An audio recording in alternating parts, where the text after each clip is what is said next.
questa cosa. E anche questa mattina ho svegliato bene, penso, ce la sto mettendo tutta, sto cercando un messaggio perché voglio leggerlo, perché è molto bello. Inizia ad arrivare la posta al Banco Solidale, vedete, però questo messaggio fa riflettere molto, è un messaggio di una signora che è venuta ieri a prendere la borsa della spesa.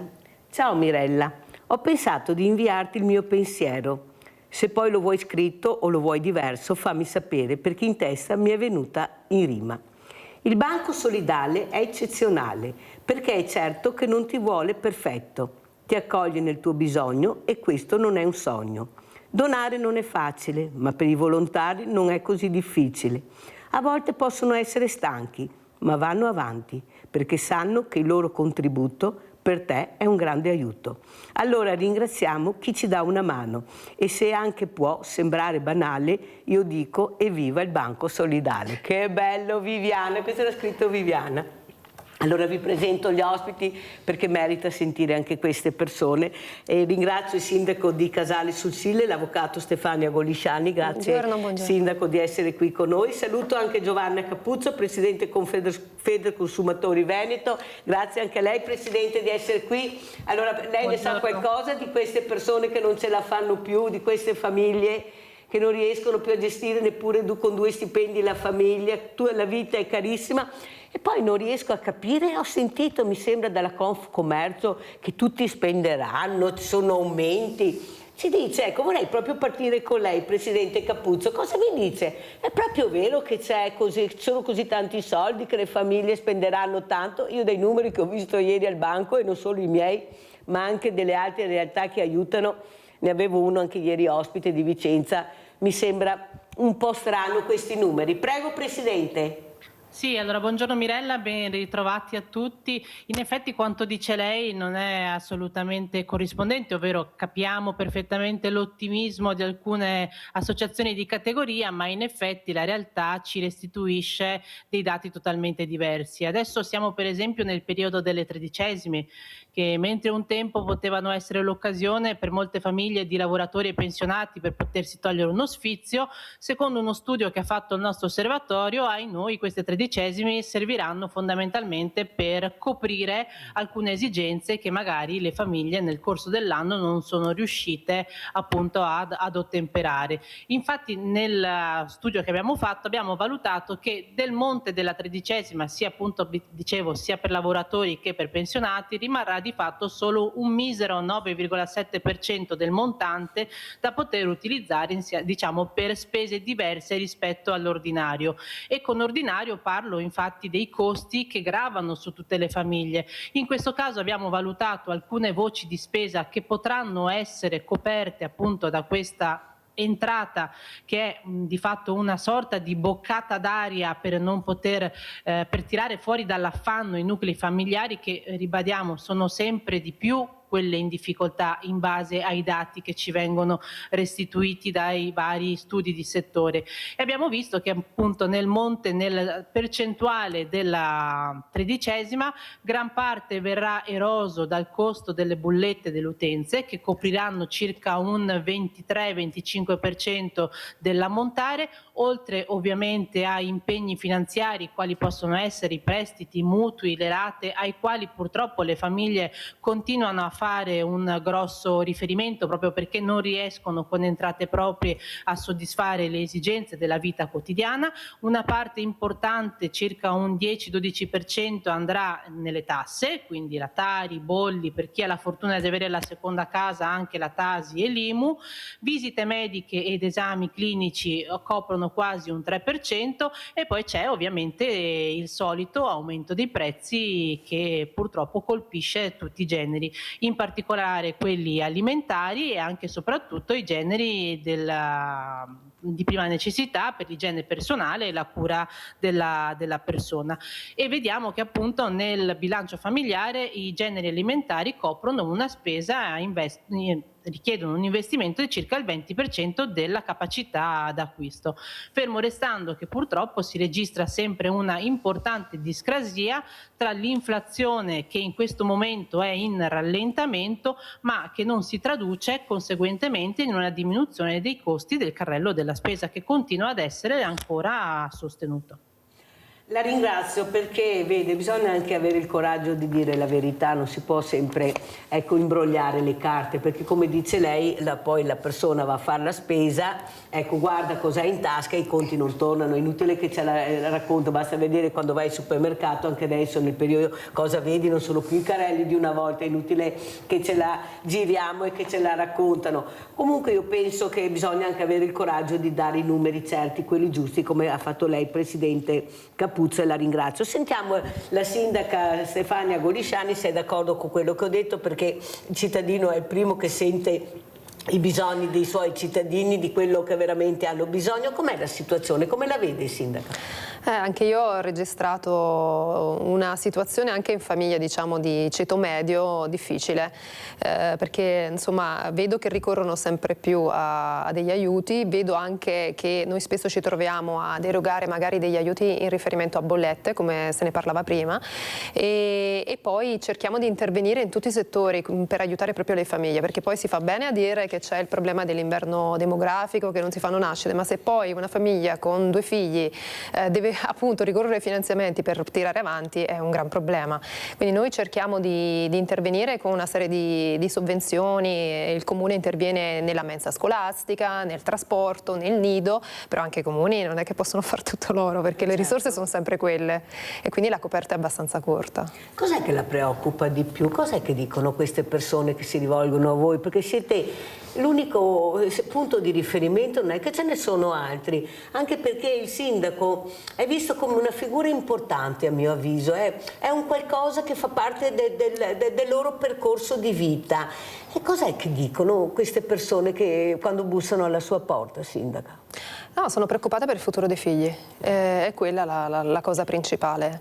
Un po' certamente c'è anche una congiuntura internazionale che fa preoccupare ancora di più, ma anche poi nel concreto, nella vita quotidiana, sono molto preoccupati per gli aumenti dei costi, per il discorso del lavoro, la casa, quindi sono tutti argomenti che loro vedono in proiezione futura. Diciamo che noi, la nostra generazione, ha avuto l'ammortizzatore dei nonni, però anche noi ora con la pensione siamo sempre più avanti e questi ragazzi a un certo punto avranno bisogno di qualcuno che li sostiene. E al momento è complicato, molto complicato. Quanto è importante la giornata di un sindaco? Ecco, ce la spieghi un pochino, perché poi le farò un'altra domanda proprio che ieri l'ho fatta anche al sindaco di Refrontolo a Canal.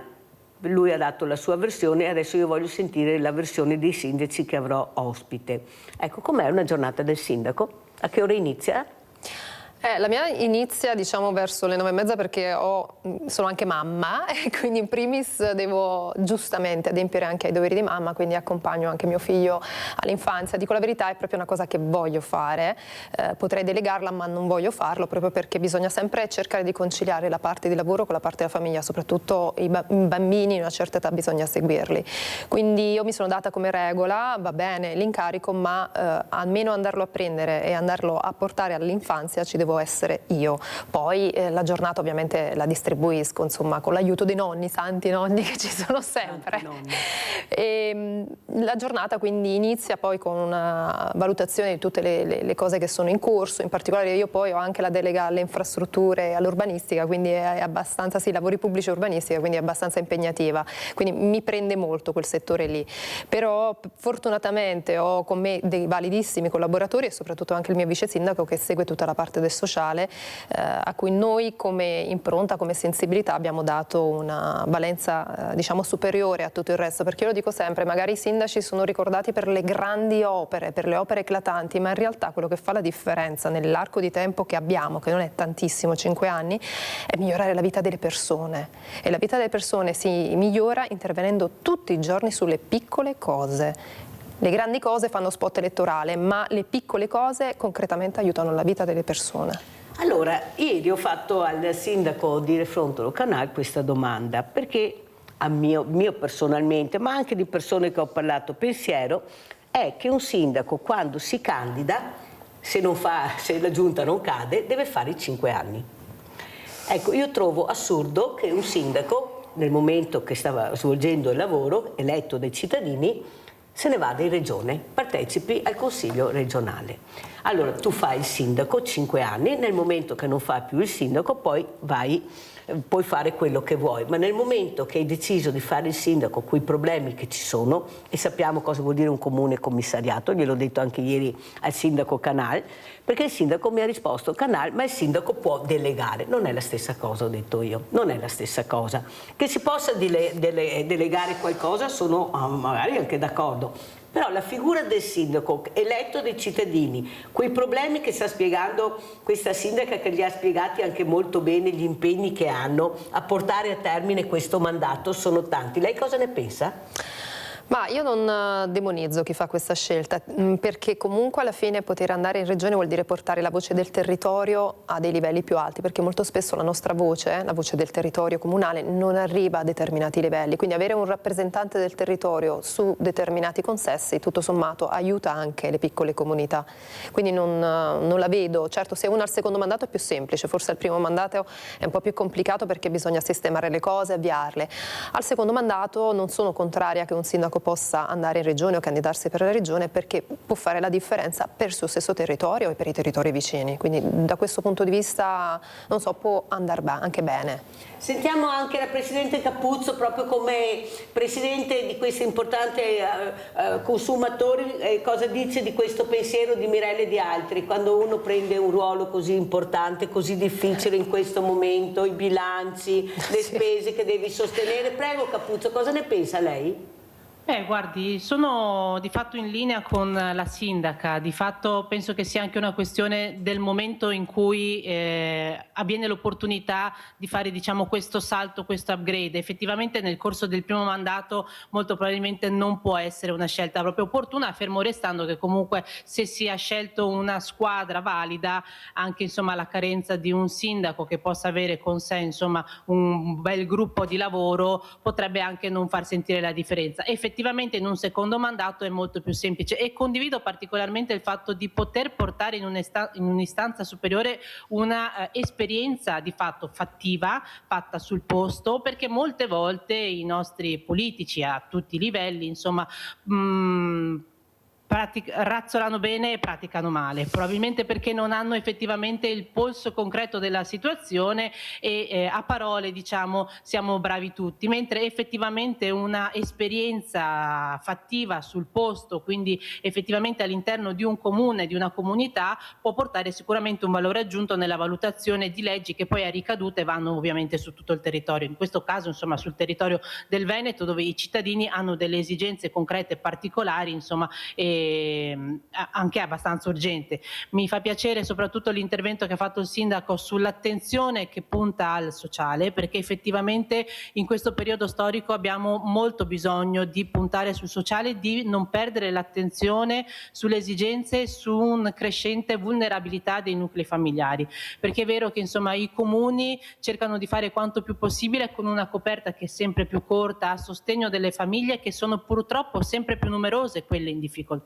Ed è vero che mentre una volta anche il ceto medio poteva avere un certo benessere, adesso anche il ceto medio versa in particolari difficoltà economiche e non è più neanche sufficiente avere una doppia entrata per chi ha la fortuna di avere due persone che riescono a lavorare. In un paese dove purtroppo abbiamo sempre più anche lavoro povero, perché quindi non è neanche più sufficiente pensare di avere un'occupazione per avere una solidità economica, perché purtroppo non è così. E come dicevo prima, i dati che ci vengono restituiti parlano di un paese dove purtroppo la povertà cresce sempre di più, dalla povertà energetica di cui abbiamo parlato anche in altre occasioni, di fatto alla povertà generale. Allora, io sono felice che voi siate così ottimisti di questi sindaci che diventano consiglieri regionali.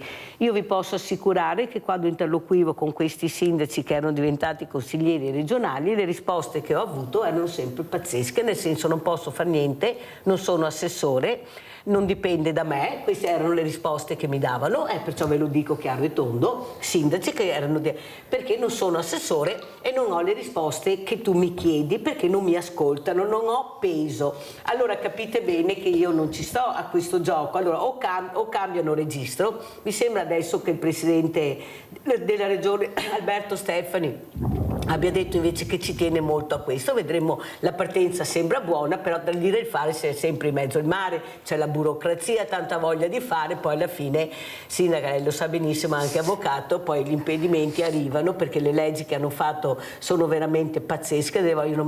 Penso, ma chi è che ha fatto ste leggi? Ma poi si capisce perché hanno fatto le leggi a persona, hanno fatto le leggi per loro, e noi siamo qui veramente che stiamo cercando di capire come arrivare alla fine del mese. E penso soprattutto, sindaca, anche al mondo del volontariato, questo mondo così veramente con le spalle al muro. Noi dobbiamo pagare per fare i volontari, la burocrazia ci sta veramente uccidendo, molti hanno lasciato questo ruolo, ma la politica si è un po' dimenticata che forse è arrivata a questo livello grazie anche al mondo del volontariato, che ha sempre supportato, ecco, senza mai chiedere, ma dando tantissimo, specialmente lo dico quasi tutte le mattine con la pandemia. Sono dimenticati di noi, ma se chiudiamo tutti noi, non so come riuscirete anche voi sindaci a farcela. Prego, sindaco. No, io spesso anche sul mio territorio tendo sempre a dire, dicono che dico sempre le stesse cose, ma è la verità, cioè nel senso, io sottolineo sempre l'importanza delle associazioni di volontariato, perché tante cose che noi facciamo sul territorio le facciamo proprio perché esistono i volontari, ma qualsiasi cosa, partendo dai trasporti nel sociale, finendo poi alle manifestazioni. Sono tutti brevi a dire che bella la manifestazione, ma se non ci fossero i volontari, tante piccole attività di animazione del territorio noi non riusciremo a farle, non abbiamo le risorse umane per poterlo fare. Come mai, sindaca, lei è anche avvocato, si accanisce proprio contro quel mondo che veramente ha tenuto in piedi, che tiene in piedi veramente questa società, questa povertà, gli amministratori? Come mai ci si accanisce? Guardi che anche ieri eravamo col computer da diventare pazzi, è vero? No, lo dica perché sembra che noi ci divertiamo a dire guarda che è da morire. Sì. Hanno introdotto una serie di obblighi formali per i quali le associazioni non sono strutturate, le hanno quasi assimilato alle società, ma è una follia. Probabilmente, come dicevamo prima, ci sono alcune persone che scrivono le leggi che forse dovrebbero fare più esperienza nel territorio, dal basso, nel volontariato, per capire che cosa significa, perché introdurre quelle formalità nelle associazioni è una follia.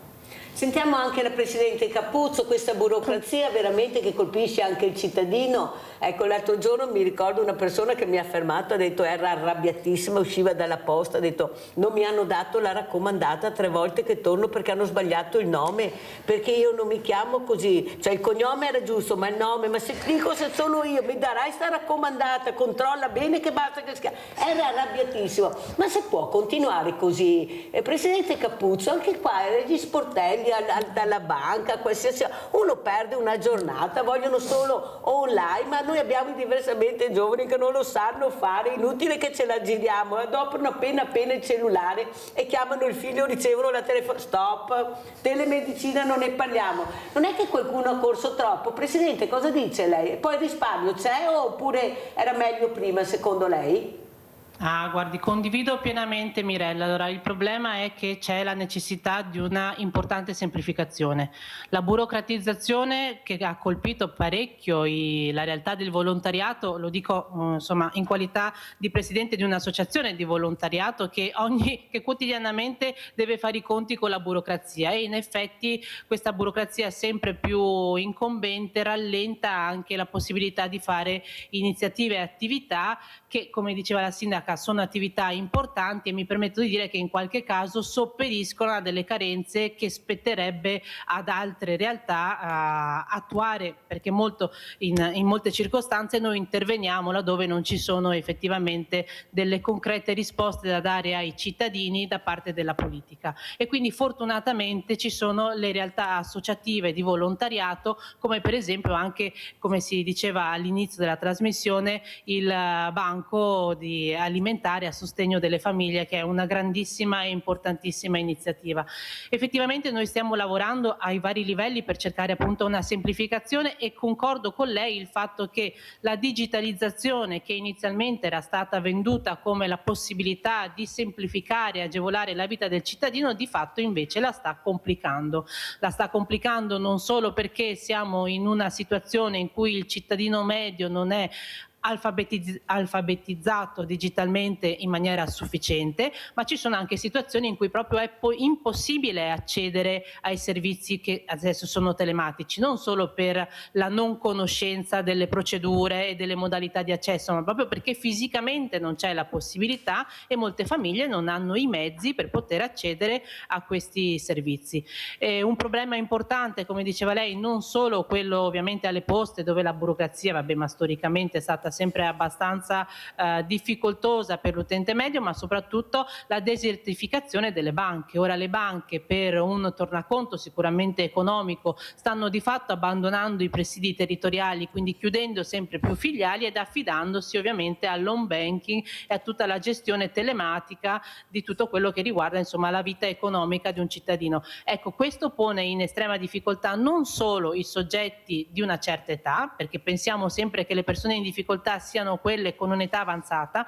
Purtroppo noi vediamo, e lo vediamo ai nostri sportelli, che non è così. La difficoltà di accesso ad alcuni servizi riguarda le persone indistintamente dall'età e anche indistintamente a livello di istruzione, perché molti anche giovani non hanno la capacità, le conoscenze o la propensione anche stessa per poter accedere con facilità a tutti questi servizi. Nadia da Treviso, ciao Nadia. Ciao Mirella, buongiorno ai tuoi ospiti. Allora, ieri ho guardato sul telefonino la notizia, la liquidazione dei quelli che non sono stati rieletti. Ex consiglieri regionali. Sì, non sono stati rieletti per 5 anni, fine rapporto di lavoro, non so se hanno lavorato, 33.000 euro. C'è chi ha fatto 10 anni e va a casa con 66.000 euro. Non so, tutti corrono per i grandi soldini. Sai che fare il sindaco a 2.000 euro e fare il consigliere regionale a 8.000, capisci bene che vuoi fare anche il consigliere regionale piuttosto del sindaco, eh? Scusa Nadia, ma dovevo dirlo. Mirella, perché non ci sono che mettono casalinghe? Perché amministra meglio una casalinga o un lavoratore, certi, ma comunque tutti corrono per i soldi e per la poltrona, tanto quando sono là non li mandi più via. Grazie, arrivederci e buona giornata e buon Natale a tutti. Grazie cara Nadia, grazie. E queste sono le riflessioni che io faccio a voce alta, poi sentite che mi danno ragione, perché poi si leggono i numeri e sono numeri che fanno rabbrividire rispetto a quello che prende un operaio, la pensione, la liquidazione, veramente è da rabbrividire. Vedremo se cambierà qualcosa. Andiamo a vedere invece questo gratta e risparmia proprio a Casale sul Sile, andiamo a vedere questo servizio, la locandina, e poi la commentiamo con la sindaca Golisciani. Vediamo. Eccola qua la locandina. Allora, cosa succede a Casale con il gratta e risparmia? Allora, sempre per cercare di dare uno slancio e dare un'attività di promozione del commercio di vicinato, grazie anche alla collaborazione come sempre delle associazioni, con il neonato Distretto del Commercio abbiamo ideato questa iniziativa natalizia che in realtà andrà avanti fino al 15 di febbraio, per cui sovvenzionato dal comune che si è operato per la stampa di tutto, quindi tutti i costi sono a carico del comune.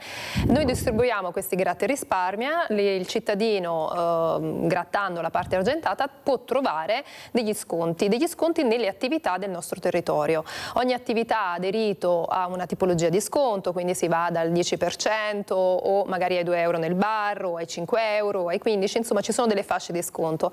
All'inizio le attività hanno stabilito a quale tipologia di sconto hanno voluto aderire e alla fine appunto il cittadino può ottenere questi sconti nelle varie attività. La cosa bella poi è che le stesse attività dove uno va a spendere hanno i blocchettini di questi gratta e risparmia e poi li danno, secondo ovviamente quelle che sono le loro condizioni e restrizioni, li danno appunto ai cittadini, i quali possono vincere altri sconti ma in altri anche negozi, quindi si mette in rete tutto il commercio del nostro comune e soprattutto vedo che sta funzionando perché le persone magari accolgono con simpatia questo tipo di attività, questo tipo di iniziativa, perché circolano tra i vari negozi, e all'inizio siamo riusciti a vincere, diciamo, un po' di scetticismo, anche perché i commercianti stessi ci hanno creduto, e quindi abbiamo ben 67 attività che hanno aderito. E non sono poche su un comune come Casale? No, il nostro comune non sono poche per niente. La cosa bella è che io e il mio assessore alle attività produttive siamo andati negozio per negozio, e devo dire la verità, Mirella, fa la differenza. Quando si va di persona fa la differenza, che noi mandavamo, per esempio all'inizio, quando è nato il distretto del commercio, mandavamo email e tutto, però andare di persona a parlare con il commerciante, il rapporto umano fa sempre la differenza. Ha capito perché dico che il sindaco deve rimanere sindaco 5 anni e non andare a prendere sta poltrona a 8.000 euro. So che come dice Nadia, gli euro sono tanti, avete sentito, perché bisogna anche dirle queste cose, però insomma, visto il ruolo. Cosa ne pensa, Presidente, di questo gratta e risparmia?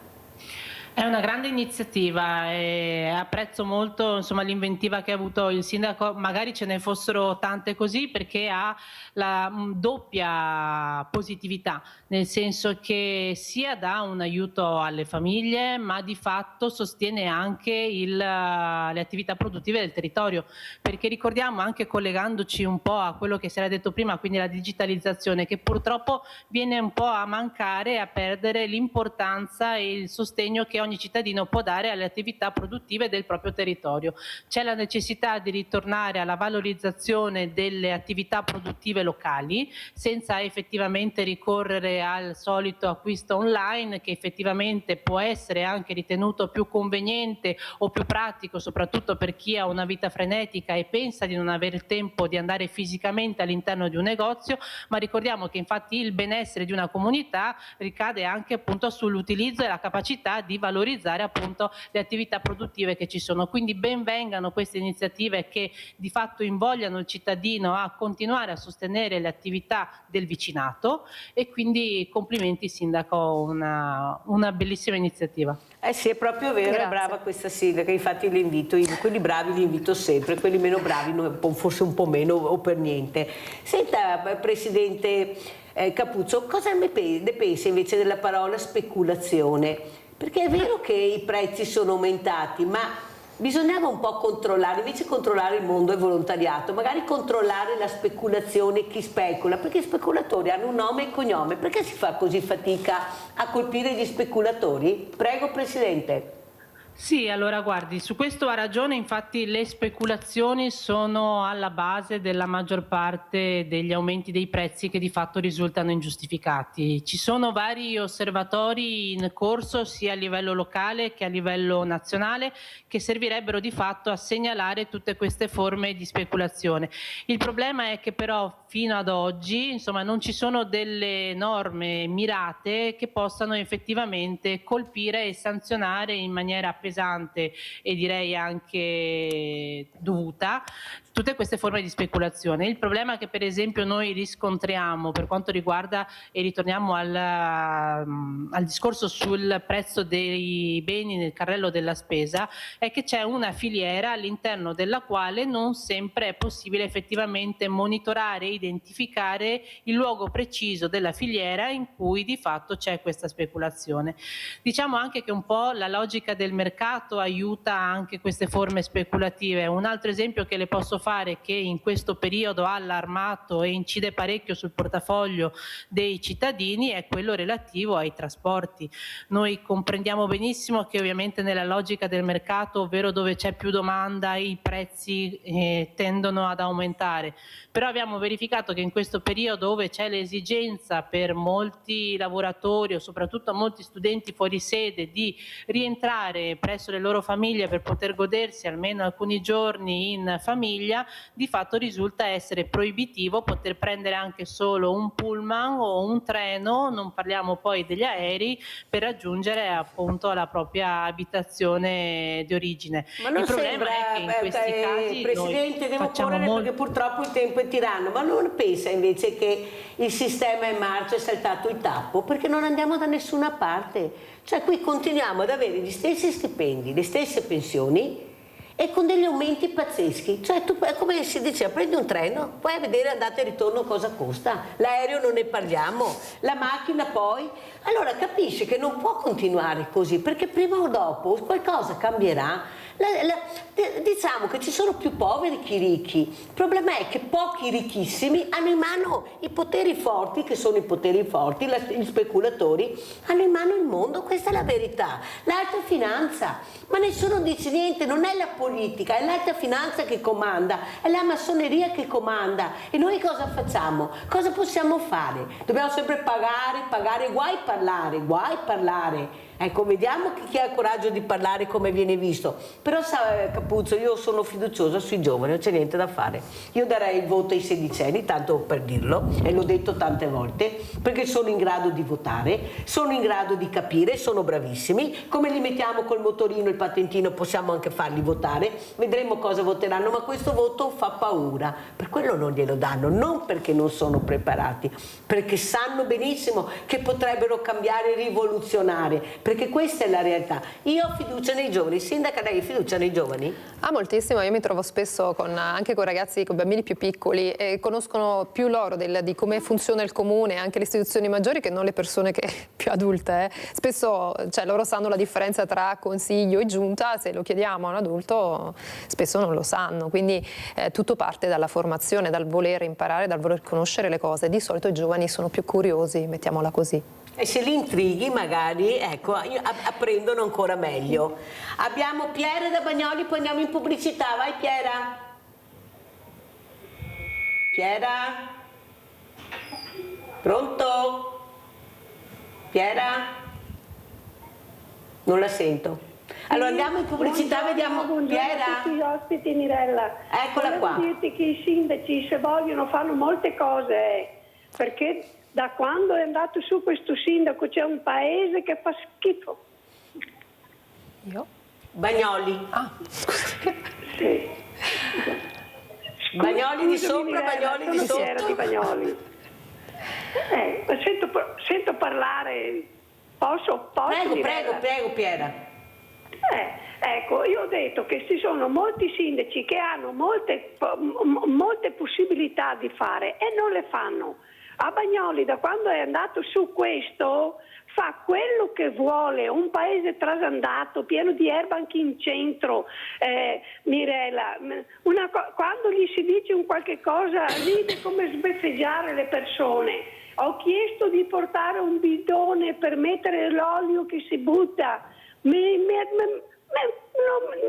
ascolta nessuno, questo olio lo dobbiamo buttare sulle limusine dell'acqua che corre. Non lo so dove lo dobbiamo buttare. Poi un'altra persona ha piantato le piante i pinni marittimi sulla pista ciclabile, che ci sono le piste ciclabili strette, tutte rotte, e non si vede neanche dalle foglie rame che escono dalle altre siepi delle case, tutto trasandato. Rielo dici un sorriso sbeffardo. Non è così che si fa. Da quando è andato su questo sindaco non ascolta nessuno, fa quello che vuole, ha invitato Salvini a farsi vedere bello, ha invitato Salvini che sta sistemando le casette dove c'erano gli extracomunitari, l'ha invitato a mangiare per farsi vedere bello e c'è un paese che fa schifo. Mirella, non ho altro da dirti che se i sindaci vogliono, i sindaci fanno quello che gli fa comodo. Grazie, scusa, arrivederci a tutti. Ciao Piera, dici fai le riflessioni a voce alta, poi ognuno fa le proprie. Ecco, l'altro giorno, sindaca Gorisciani, avevo la sindaca Susanna, che era di Mosile di Piave, che era un po' arrabbiata, ha detto: ma sa Mirella, ho fatto tanto, ho fatto marciapiedi, luminari, ho messo posto tantissimo, ho aperto i social, me ne ho detto di tutti i colori. Ma cosa devo fare? Allora l'ho guardato, ho detto: adesso mi dispiace a dirglielo, come faccio a dirglielo? Però devo dirglielo, Forse non ha fatto quello che voleva i cittadini, che non magari più meno luminare, magari qualcosa. Ecco, questo bidone dell'olio, ecco, capisce che non chiedono la luna a volte, contento. Ma mette che sto bidone dell'olio, ma che cosa che tu fai il sorrisetto a sta donna che ti chiede, che vuole anche giustamente non inquinare, perché dopo dicono, perché lei sta attenta e dice non voglio buttarlo. Cioè, ma è così difficile delle volte. Avete capito perché ho detto che ci sono bravissimi? Ma inviterò il sindaco di Bagnoli, fatto bene a dirmelo, così sentiremo la sua voce, cosa dirà. Ecco, questo cittadino che alla fine delle volte non chiede poi la luna, è vero o sbaglio? No, di solito, come dicevo prima, sono le piccole cose che vengono chieste e ammetto che non sempre noi riusciamo a dare risposta subito, quindi questo è vero. È vero anche che tutti contenti non li si può fare, Mirella, perché ognuno ha le proprie idee, ognuno vuole una cosa e poi il giorno dopo c'è il vicino che vuole l'altra, quindi tutti contenti non si può fare. Magari, come dicevo, sulle piccole cose bisogna migliorare, bisogna dare delle risposte, perché noi siamo, però non è che voglio proteggere la categoria, ma siamo veramente subissati da tantissime cose, il sociale, i lavori pubblici e la sicurezza, cioè ogni momento ha un suo picco su determinate materie e quindi non è semplice starci dietro, anche perché non siamo tantissimi, cioè nel senso che almeno come risorse umane, non dico neanche di risorse economiche, vabbè, quelle non ne parliamo, dipende poi dal comune e dal bilancio, ma proprio come risorse umane non ne siamo tanti e anche persone che vogliono fare politica e quindi che vogliono poi aiutare il sindaco, l'amministrazione, non ne sono tanti, quindi alla fine ci troviamo sempre gli stessi a fare le cose. Gianfranco Valeri da Cessato, poi devo andare in pubblicità, vai Gianfranco. Sì, buongiorno signora Mirella. Buongiorno. Buongiorno signor sindaco. Ecco, signora Mirella e signor sindaco, io sono una persona che vengo quando si andava a votare il 92-93% in Veneto. Ecco, adesso si va poco più del 50%. E Mirella, lei dice portare i sedicenni. Con questo sistema, se dà il voto anche ai 14enni non vanno a votare, perché non sono coinvolti. E le spiego perché. Noi, quando eravamo giovani, ancora con i pantaloncini corti, i partiti ci avvicinavano e si facevano portare, e ogni paese piccolo aveva le sue sedi, lì si faceva tutto e si preparava una cultura politica, si partecipava ai consigli comunali, i consigli comunali erano pieni. Ecco, lei ha detto della sindaco che erano detto di tutti i colori, ma se fosse stata quella volta non avrebbe fatto quello che ha voluto, ma voleva quello che era l'espressione della cittadinanza. Invece i cittadini non sono coinvolti per niente, sono tutte cose andate così. Ecco, signor sindaco, le faccio una domanda, e attenta a quello che le dico. Una volta uno, per fare il sindaco, aveva fatto un percorso enorme prima di arrivare sindaco. Ecco, se lei domani mattina non ha fatto nessun percorso politico e va a fare il sindaco, prima che lei prenda in misura i funzionari, lei sarà decaduta e faranno quello che dicono i funzionari. Una volta praticamente comandava la politica, perché la politica aveva la sua esperienza. Dal 94, quando è successo il patatrac dei partiti, siamo rimasti a queste situazioni. Volevo il suo parere. Grazie, buon Natale a tutti e buone feste. Grazie Gianfranco, te lo darà subito dopo la pubblicità.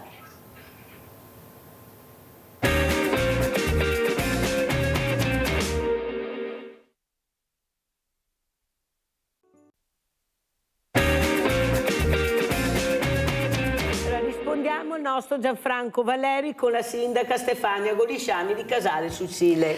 Sì, rispondo che è cambiato il mondo, cioè un tempo effettivamente si era più preparati per entrare in politica e per entrare in determinati ruoli, si faceva una gavetta nelle sedi di partito e oggi però il mondo è cambiato e anche i partiti sono cambiati, quindi sì, spesso arrivano a rivestire delle posizioni magari anche importanti persone che non hanno questo background, però tutto è affidato anche all'intelligenza delle persone, quanto impegno uno ci mette. Io ho visto persone magari non avere nemmeno la mia formazione, magari per chi ha una formazione giuridica è più semplice entrare in determinati meccanismi, però ho visto anche persone che venivano dal mondo civico, che si sono impegnati, sono messe lì, hanno studiato e sono riusciti, quindi dipende dalle persone, la differenza la fa sempre la persona e l'impegno che ci vuole mettere in quello che fa. Anche perché diciamo la verità che il sindaco l'indirizzo politico glielo dà, è inutile parlare, cioè va bene questi funzionari, però l'indirizzo indirizzo politico deve essere rispettato, sino a questo punto non facciamo a meno neanche più di fare il sindaco. Allora andiamo a vedere anche questo servizio spese a Natale famiglie venete, andiamo a Padova.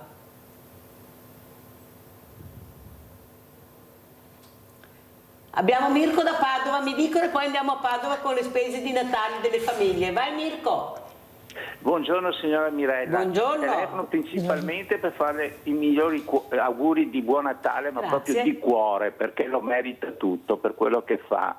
Un carissimo sempre saluto ai suoi meravigliosi ospiti e mi permetto solo di dire una cosa. A noi, indipendentemente da ogni discorso, ci è lasciato solo a livello politico, dopo tutte le chiacchiere che facciamo, quella semplice crocetta che possiamo fare una volta quando andiamo a votare. È l'unica cosa che ci danno la possibilità di dire un nostro vero parere. Io faccio la mia crocetta, io vado a votare, perché è l'unico modo in cui io veramente posso dare il mio parere politico. Poi mi sembra quasi diventato una moda quella di non andare a votare. Non vado a votare e poi contesto tutto. Ma vai a votare, metti la tua crocetta e intanto dai un'identificazione. Perché non c'è rimasto altro, signora Mirella. Questa semplice crocetta, e ce la stanno facendo fare sparire. Non l'hanno capito. Perché alla fine io ho fatto rappresentante di seggio, ha votato il 50%, sono d'accordo, ma io le persone che entravo al seggio gli facevo i complimenti, perché dicevo tu identifichi la tua vita, perché è rimasto solo quella crocetta, poi discutiamo, vede quante ne combinano in Europa, da qui, di là.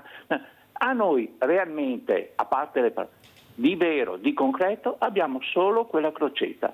Signora Mirella, auguri di buon Natale. Caro Mirko, grazie partecipazione, è proprio vero quello che dici, però sai anche gli esempi che veramente tutti i giorni abbiamo non sono dei migliori, perciò capisci bene che delle volte dico ma chi sei questo che va a votare, che non lo conosco neppure, da dove viene fuori questo? E magari quello che avremo piacere di vedere non lo vedremo mai, così funziona. Andiamo a vedere queste famiglie a Natale, le spese? Padova.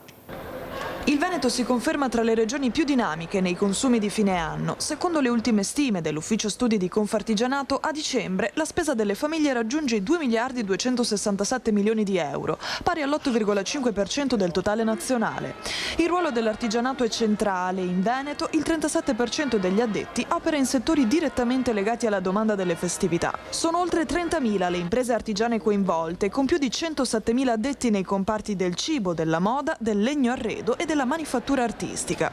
In questo contesto Confartigianato rilancia la campagna Acquistiamo locale. A noi speriamo che tutti i cittadini del Veneto, delle nostre province, vadano ad acquistare prodotti artigiani, perché sono prodotti di qualità, tanto che questi prodotti recentemente sono stati anche riconosciuti dall'UNESCO, quindi motivo maggiore per andare ad acquistare e consumare prodotti italiani, da quello che riguarda l'enogastronomia piuttosto che tanti altri prodotti come regali. A livello territoriale Padova guida la spesa con 427 milioni di euro, seguita da Venezia e Treviso.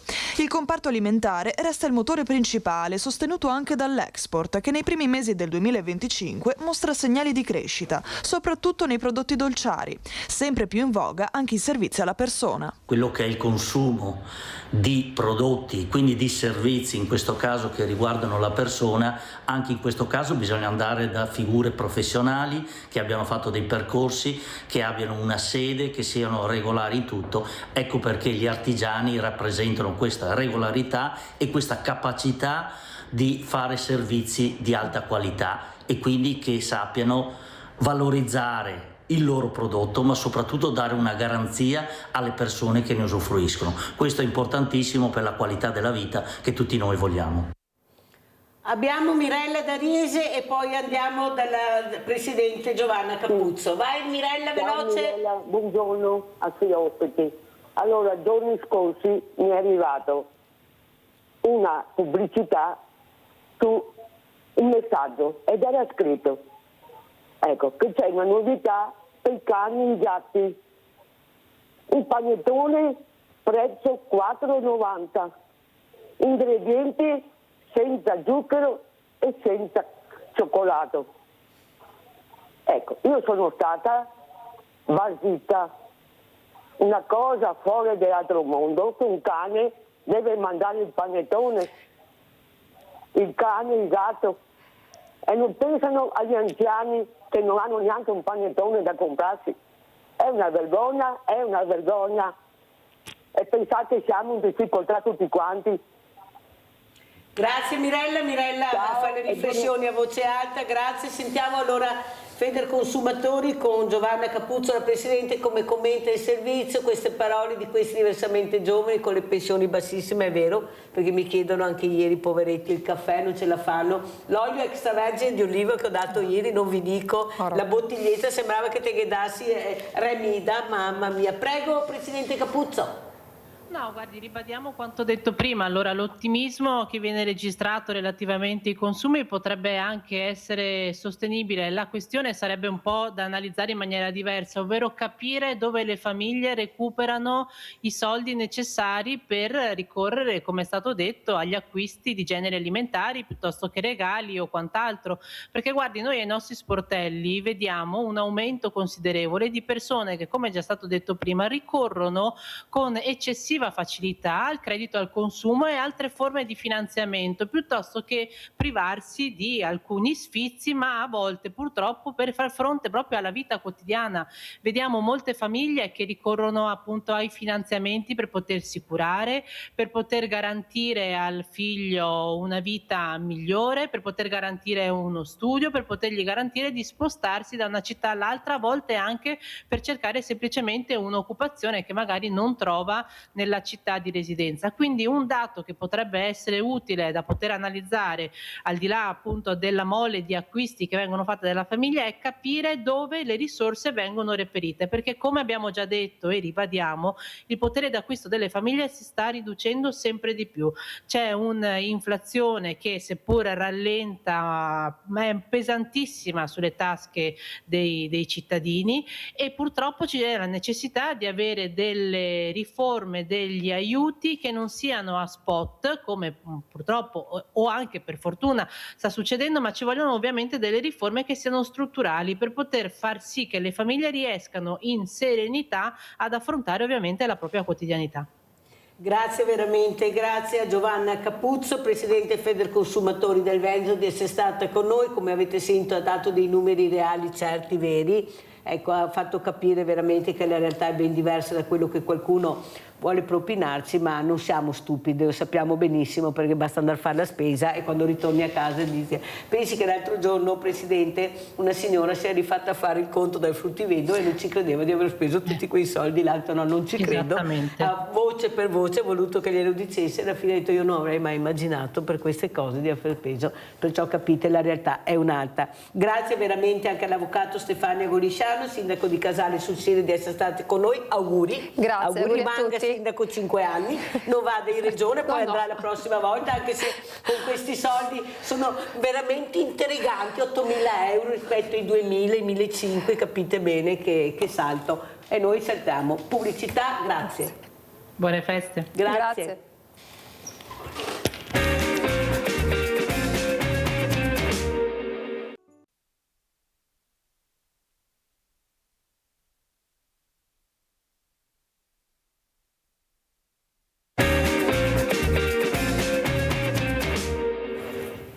Vado. Mentre la tradizione del presepio e del canto della stella è antichissima, l'usanza dell'albero di Natale e la figura di Babbo Natale sono arrivate a noi dal nord Europa in tempi abbastanza recenti, affermandosi in pieno soltanto nell'ultimo dopoguerra. L'incontro fra le due diverse tradizioni è ricordato da questa poesia del 1947 che ci presenta Gesù Bambino e Santa Claus all'opera insieme in un mondo in cui è ancora viva la memoria della guerra. Pupà Nadal. Se ancora in giro, cargo de anni e de malanni, Pupà Nadal. Col sacco vecchio ben taconà, con la bontà dentro il suo cuore. Anche sto anno, quei scarpe rotte tutta la notte va a casae e l'entra sitto dentro alle case dove chi in paese sogna i putei. Col ciaro in man, sopra il camin, Gesù bambin e il tien bordon. E il che fa luce al vecciareo, che ogni puteo sa incontentar. E il che dà un pacco con un regaetto per ogni letto e ogni cunetta. E arriva in dono, piague e trombe, ma niente bombe, scioppi o pistole. Pifari e soni, agnei o gatti, no carri armati né munizioni, trenini elettrici, libri e balloni, niente cannoni per carità, così si impara a non far guerra e su sta terra volerse ben. Questo ne insegna Gesù bambin e sotto il pin Pupà Nadal. Che bella, Pupà, quanto che era che non sentiva questa parola, Pupà. Papà, babbo, babbino, pappino, ma Pupà, era proprio un pezzo. Vediamo se c'è ancora Adriano da Campalto, se no richiama Adriano. Sì, buongiorno. Scusami Adriano, ma dovevo andare in pubblicità, non ce l'ho fatta a mandarti. Tranquilla, non c'è problema, Mirella. Intanto buongiorno a te e ai tuoi ospiti, va bene? Grazie. Allora voglio dire una cosa, vorrei che ci volessimo bene 365 giorni all'anno, non solo quando è Natale, quando è Pasqua, perché l'ipocrisia fa parte sì della vita, ma bisogna nella maturità che noi abbiamo, che cresciamo con questa maturità perché ce la impongono fin da bambini di maturare, di crescere, di migliorare e di cercare appositamente saper dare qualcosa di esperienza agli altri. Invece denoto che ultimamente, va bene, già ti dico una frase, no? Perché quando tu dici Fratelli d'Italia, no, aspetta un attimo, io non sono tuo fratello, perché tu non mi stai trattando da fratello, mi stai trattando da stupido. Il signore che diceva prima che ha ragione, il discorso del voto ha pienamente ragione, però quando le persone, io l'ho provato per esperienza, ok? Ho provato uno, ho provato l'altro, io non sono un gabbana, però ho voluto studiare questo meccanismo e ho visto una cosa, che sono tutti uguali. Allora dico, cerchiamo di volersi bene, perché tanto di là non ci portiamo niente. Allora io dico, se portiamo qualcosa di qua alle persone, che giustamente le abbiamo fatte crescere, può succedere che nella vita si sbagli e si deve dare la possibilità, aiutare. Grazie caro Adriano, ti ringrazio anche per le parole, sono parole di speranza, di ottimismo. Allora presento subito i graditi ospiti, abbiamo Gianni Marini, Presidente Pastoria Borgo Furo, grazie Gianni di essere qui, assieme a Diana Luison, compositrice di poesie, ne ho appena letto una Diana molto bella, ti ringrazio. Allora Gianni, Pupà, allora sto Pupà che si sparì, ma che c'è ancora il Pupà, che c'è il papà, che c'è il babbo, questo ragazzino 15 anni, non so se avete sentito, che aveva un arsenale in casa, sembra che stesse preparando un attentato, ma questi genitori, cioè non sa mai niente nessuno. Me fiol è un bravo fiol, me fiol è proprio bravo, ma proprio bravo, guarda, ma come è questa storia? Sì. Pupà? Sì, Pupà? Sono Pupà anche a me, perché io sono stato a Tosatella anche a me, ma mio Pupà mi dava qualche buona onta quando che non mi comportavo mai, cioè praticamente. Vabbè, sono da scuola, sono un istituto di preti, vabbè, però anche qui mi ha insegnato come andare al mondo. Quando arrivavo a casa non mi permettevo neanche di dirmi guarda che il professore mi ha detto due parole in più, perché ne giappavo il resto da casa. Per carità, non credo che sia stata neanche qui la linea, ma però insomma mi sono venuto su, grande e grosso, fin adesso.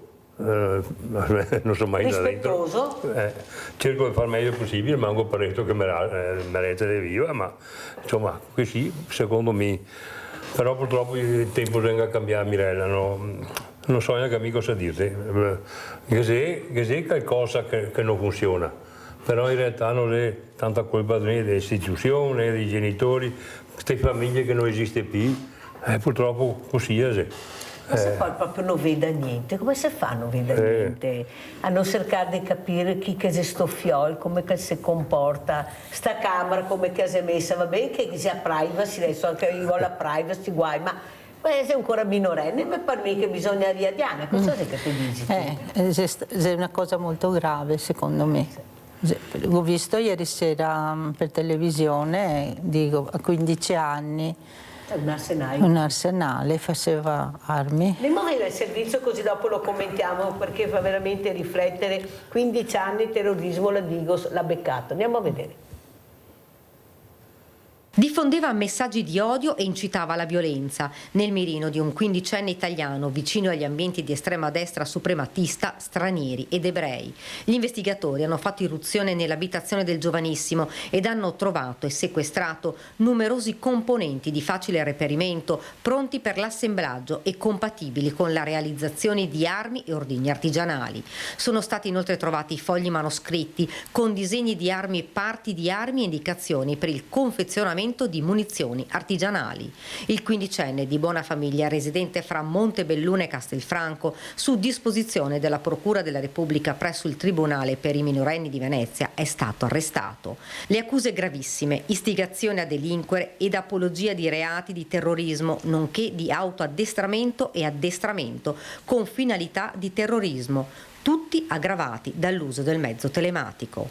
Il provvedimento costituisce l'esito della costante attività di prevenzione finalizzata ad intercettare tempestivamente pericolosi fenomeni di radicalizzazione ideologico-religiosa e contrastare episodi di xenofobia e antisemitismo anche a tutela delle comunità ebraiche. In particolare, dal monitoraggio degli ambienti dell'estrema destra suprematista online di matrice neonazista è emerso all'attenzione un profilo attivo su alcune piattaforme social, Telegram e Signal, che pubblicava frequenti incitamenti a commettere atti di violenza di matrice xenofoba e antisemita, nonché frasi che inneggiavano ad atti di terrorismo e di esaltazione dei materiali esecutori degli stessi, tanto da affermare di aver già in parte costruito un'arma da fuoco.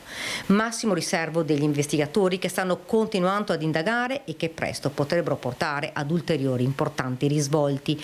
Il 15enne potrebbe non aver agito da solo. La notizia è piombata nella Marca, lasciando l'intera provincia sotto shock. La notizia è agghiacciante e preoccupante, innanzitutto per il protagonista, che è un ragazzo di 15 anni del nostro territorio, che stava quantomeno progettando e meditando qualcosa certamente di non bello.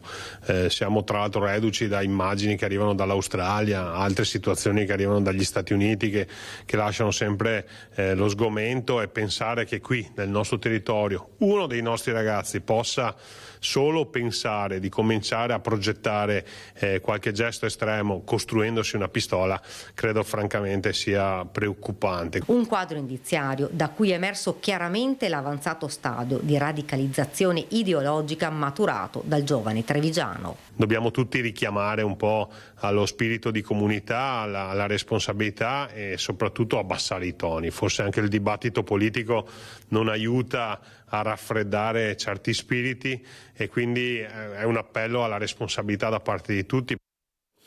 Allora, Gianni Marini, abbassare i toni, questi esempi devastanti che vediamo tutti i giorni, queste menti molto fragili, avete visto a 15 anni già cosa pensava di fare, cosa si era creato nella sua testa. Abbiamo sentito una famiglia insospettabile, una bella famiglia, bravo ragazzo, ma i valori, cosa sono i valori nel 2025? Quando voi andate nelle scuole, Gianni, vedete questi bambini che a 5-6 anni hanno ancora la gioia, l'innocenza, poi crescendo bisogna stare attenti perché già a 10-11 comincia con isprisse e spinei, perciò dobbiamo piano. Però insomma a 5-6 anni si parla ancora. Quanto è importante è invece dare dei messaggi positivi, valori importanti, rispetto? Prego. Ma noi cerchiamo di fare il nostro meglio su questo discorso qua, perché adesso mi viene in mente 15 anni, miei 15 anni, ho cominciato a fare folklore, adesso cominciato a ballare, a cantare, non mi viene in mente il terrorismo, via. E dopo, le nostre armi erano a fionda, per dire, non è che siamo pensare neanche a robe più grandi, non è che era neanche la possibilità di avere altre robe con internet, con che robe. Siamo andati tanto avanti che secondo me ha rovinato anche questo progresso un po' quello che può essere. E era magari a Brito e Cortei, ma non si pensava per fare del male alle persone, si pensava solo per legno, fare qualcosa? A Brito è una roba che mi adesso per esempio che ne ho una che mi sa a Paco il mane o de osso e via, e adesso qui che darò a me ne volo perché mi immagino che ne ho, che darò a me ne volo perché era una tradizione che quando chi faceva a Cresima gli regalava a Brito, ma no, pa' offenda, era una roba per incalmarlo, ma che ti hai detto giustamente, togliere un tocchetto di legno, sistemarlo, quello era il senso di Brito. Non veniva neanche in mente di fare del male a una assolutamente persona? No, anche perché una volta andava via, ma lo parlo ancora adesso, sa, mi godo musette a casa che delle volte magari che taglio spago del fin, tutte che robe, piccole robe che ti serve il coltelletto in scassea, però no per far monai, questo è il concetto. Purtroppo... Ma perché a crescita è una strada fatta nella maniera giusta e corretta, che la Brito non serve per fare del male, ma per aiutarti a lavorare, a creare anche qualcosa, perché puoi diventare anche creativo con legno e a Brito. Sì. Sandra da Padova, vai Sandra! Ciao Mirella, ciao. Buongiorno. Buongiorno. Prima che mi dimentico Mirella, volevo sapere la signora Sabrina, mi pare il nome, come sta? È stazionario, ho parlato proprio ieri con i fratelli. Pensate che la sorella, guarda, te lo dico Sandra, siccome Sabrina a ogni Natale ci portava dei doni per il banco solidale, quando vanno a trovare Sabrina hanno confezionato con lei là questi piccoli regalini che vi farò vedere, me li hanno portati proprio ieri, pensa, perché Sabrina ogni anno lei ci faceva questi regalini, perciò loro vanno a trovare la sorella e confezionano queste cose per il Banco Solidale. Pensa a te Sandra, prego. Ecco, io metterò una candela alla Madonna della Stua, che è una piccola chiesetta, piccolissima, che è rimasta dopo la guerra, lì in vicino via San Fermo. A parte questo, Mirella, io faccio tanti auguri che quel signore che è in alto ci pensi a mettere una mano, almeno nel tempo che migliori, ecco, questo è il mio augurio. Poi volevo dire e sentire, che bello sentire il Signore che hai a fianco, com'era una volta che ci si divertiva con poco. Io giocavo a scaloni in strada, sui marciapiede, passavamo ore, è chiaro che il progresso è cambiato. Ecco, l'unica cosa che la fionda, i ragazzi avevano la fionda, è vero, però non era un atto di violenza, era come un atto di forza, perché il maschio era il maschio, ma non c'era cattiveria. Purtroppo Mirella, i ragazzini emulano gli altri, questo è, non hanno una personalità loro e loro imitano, purtroppo non tutti, perché sarebbe assurdo dirlo, imitano quelli più negativi e si sentono forti, perché è chiaro, nell'intimo c'è una debolezza, Mirella. Dopo cosa vuoi?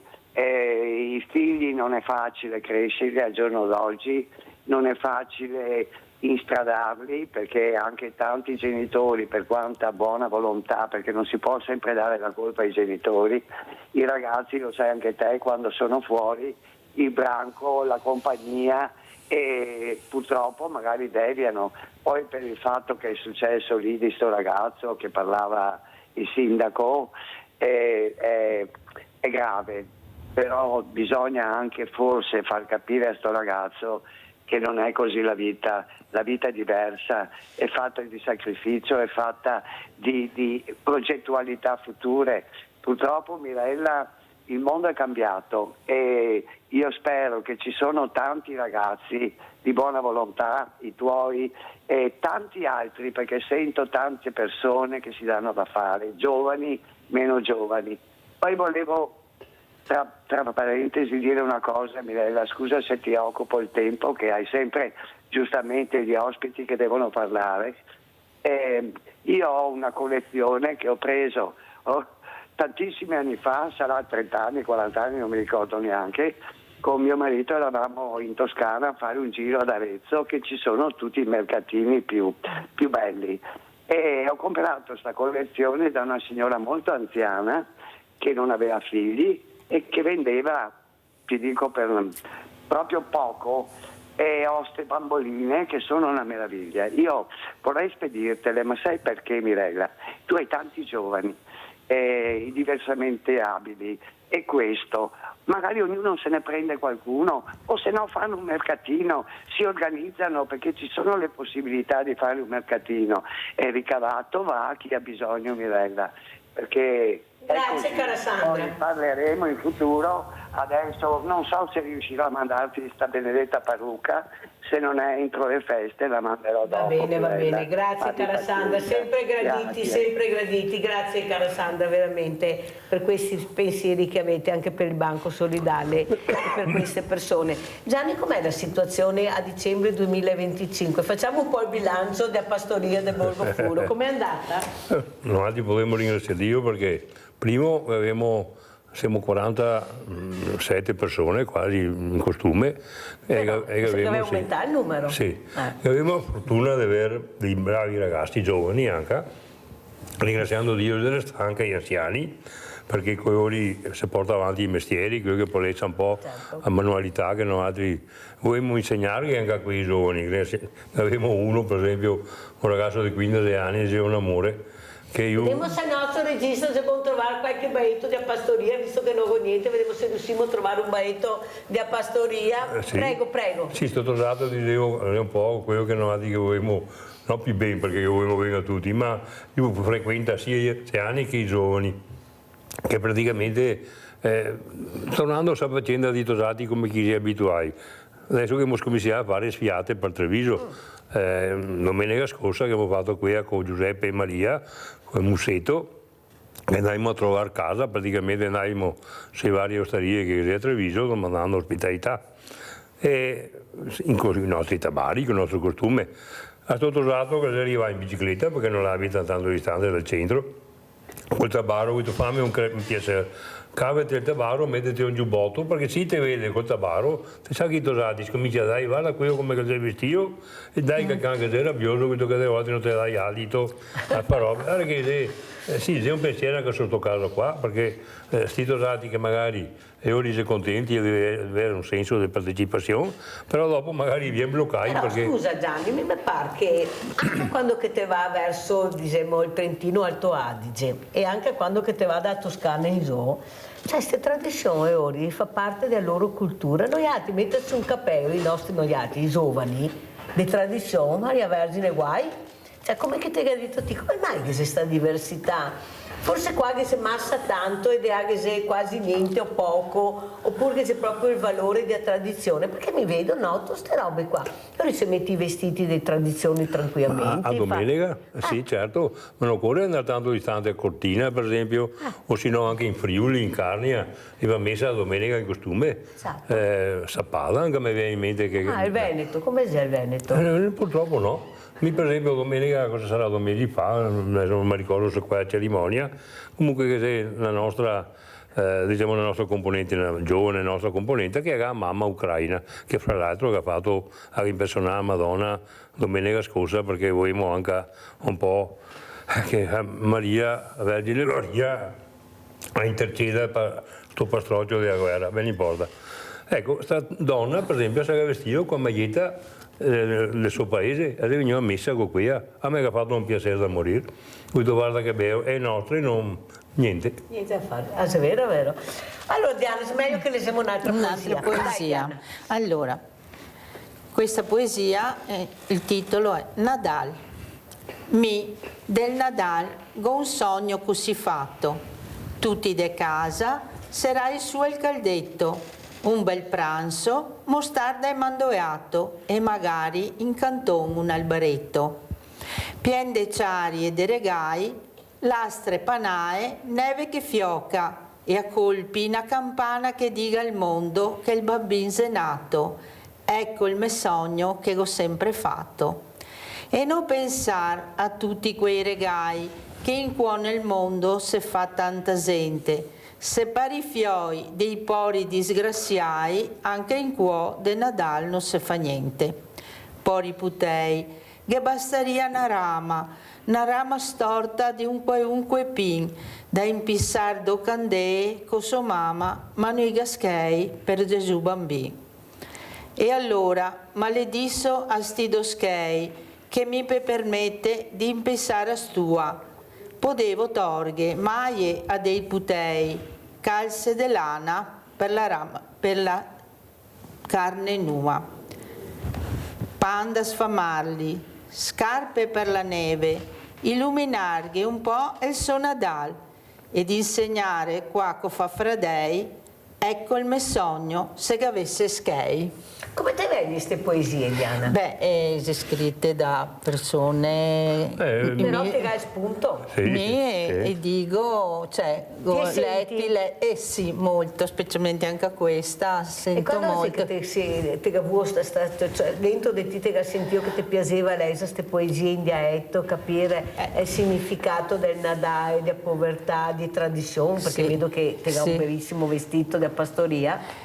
Quando sono entrata in pastoria, dopo un po', sarà una ventina d'anni, ero grande perché e cosa che ti ha attratto perché mi piace tanto leggere, mi piace recitare queste cose così. Sì. Diana veramente. si occupa anche dei nostri costumi e fra l'altro è anche in Chiesa che si adopera per la nostra parrocchia. Per quello che ha anche questa vocazione dell'ESA, perché ma ti senti anche pacata, proprio calma, tranquilla. E come sei tu cresciuta in famiglia, Diana? Come era la famiglia di una volta rispetto alla famiglia del quindicenne? Mio padre era un falegname. Ecco.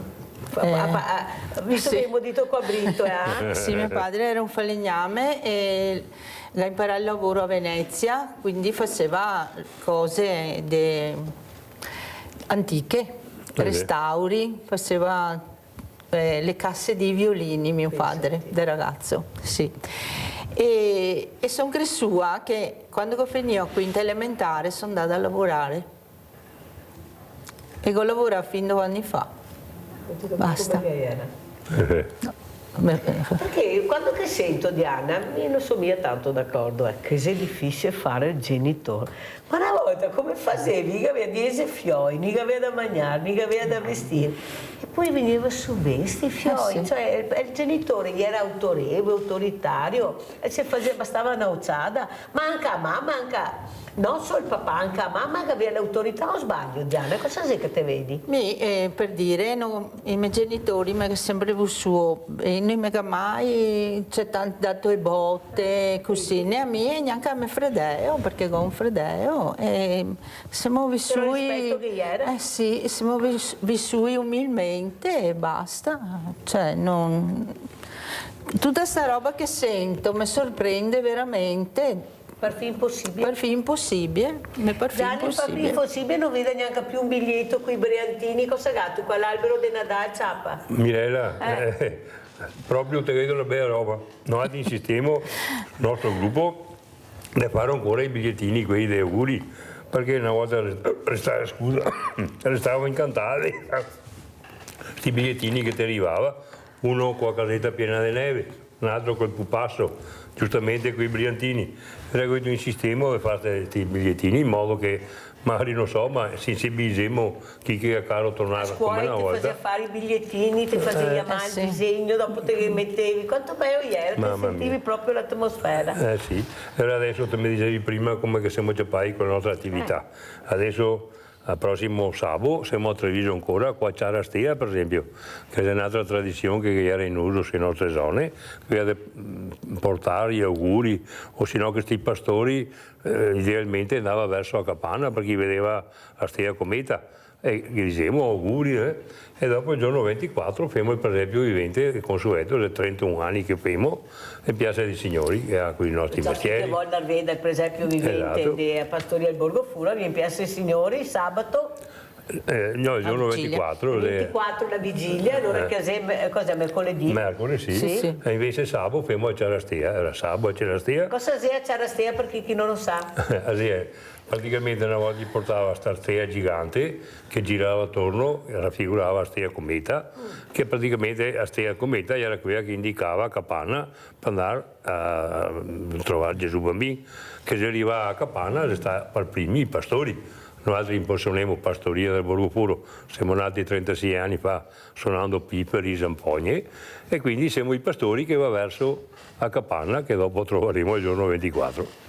Allora, visto che abbiamo parlato di Natale, di neve, di freddo, una volta era così, ghiaccio, gelo, case poco riscaldate, sentiamo cosa ci dice Franco Secchieri. Siamo riusciti a collegarci con Franco Secchieri, geologo, glaciologo. Dico, questi ghiacciai nelle Dolomiti che si stanno sciogliendo, questa pista da bob, chissà come che andrà a finire questa pista da bob, quanto ghiaccio ci vorrà, come sarà fatto sto ghiaccio, sarà tutto sintetico, ormai avevamo il sintetico a nastro. Allora cosa ci dice professore? Mi spiace, la sento malissimo, ho capito il tema comunque che riguarda quello che io mi occupo, cioè del clima, dell'alta montagna, eccetera. E quindi è un tema chiaramente di attualità, perché ormai tutti ne parlano, tutti sanno un po' di tutto, e adesso tra l'altro la neve è importante anche per quanto riguarda quest'inverno per lo sci. Io ho visto delle riprese, delle situazioni veramente incredibili, perché tra la neve che viene portata in elicottero sulle piste, pensi lei, la neve portata in elicottero, file interminabili di persone che non riescono a sciare nella Marmolada perché è chiusa per neve. Insomma, sono problematiche rilevanti anche adesso dal punto di vista sociale per lo sport, però teniamo presente che il cambiamento climatico in atto è un qualche cosa che ci coinvolge, ma soprattutto ci coinvolgerà, se così continua, tutti quanti, per le crisi che potranno verificarsi per quel che riguarda la disponibilità dell'acqua. Mi sente? Sì, la sento bene, professor Secchieri. Quello che vorremmo capire è come sarà il futuro. Io vedo, professore, che invece le nuove generazioni sono molto attenti all'ambiente, i giovani. Ecco, i giovani ci tengono particolarmente all'ambiente. Invece sta passando il messaggio che questi giovani non interessa niente, sono dei fannulloni, non hanno voglia di niente, hanno troppo. Invece per loro l'ambiente è fondamentale. Lo nota anche lei, professore, o lo noto solo io? No, effettivamente c'è un disinteresse, cioè da una parte c'è un interesse mediatico, per cui tutti quanti sanno, parlano, eccetera, ma dall'altra parte però per quanto riguarda, io non ho più contatti con l'ambiente giovanile, quindi non saprei dirle esattamente com'è la situazione, però bisognerebbe far di tutto sicuramente perché soprattutto nelle discipline scientifiche, ad esempio la geologia, queste cose fossero maggiormente conosciute, e quindi i giovani, se conoscono di più le cose, le apprezzano, magari le condividono, le partecipano a queste cose, quindi bisogna farle conoscere anche da un punto di vista tecnico-scientifico, certamente, e bisogna soprattutto dare delle opportunità nel futuro, perché è inutile che io mi interessi a una cosa che poi non ha più sbocco. Adesso le voglio raccontare un aneddoto, nel senso che, ad esempio, per quanto riguarda i ghiacciai, l'alta montagna, il paesaggio, è un qualche cosa che è sempre stato importante, ma è adesso che viene alla luce tutta questa problematica. Quindi io mi auguro che ampliandosi, diciamo, verso il pubblico, verso l'informazione mediatica, questo problema, ci sia una maggiore partecipazione e sensibilità. Adesso vedremo anche con la nuova giunta regionale, ad esempio, per dirle, noi facciamo annualmente, noi di glaciologi, la campagna glaciologica alla fine dell'estate, quindi ci sono servizi in Alto Adige, in Piemonte, in Lombardia, in Val d'Aosta. L'unico assente purtroppo negli ultimi 10 anni è stato il Veneto. Adesso speriamo che la nuova giunta prenda in considerazione anche questo aspetto che fino appunto a ieri non era stato, a parte il lavoro dell'ARPA Veneto, perché quelli assolutamente non bisogna dire niente, nel senso che sono perfetti nel loro mestiere. Io parlo della parte politica, che non è stato un granché. Eppure questa parte politica si è fatta seguire a suon di voti, capisce bene che c'è qualcosa che non torna, ha fatto bene a ricordarlo.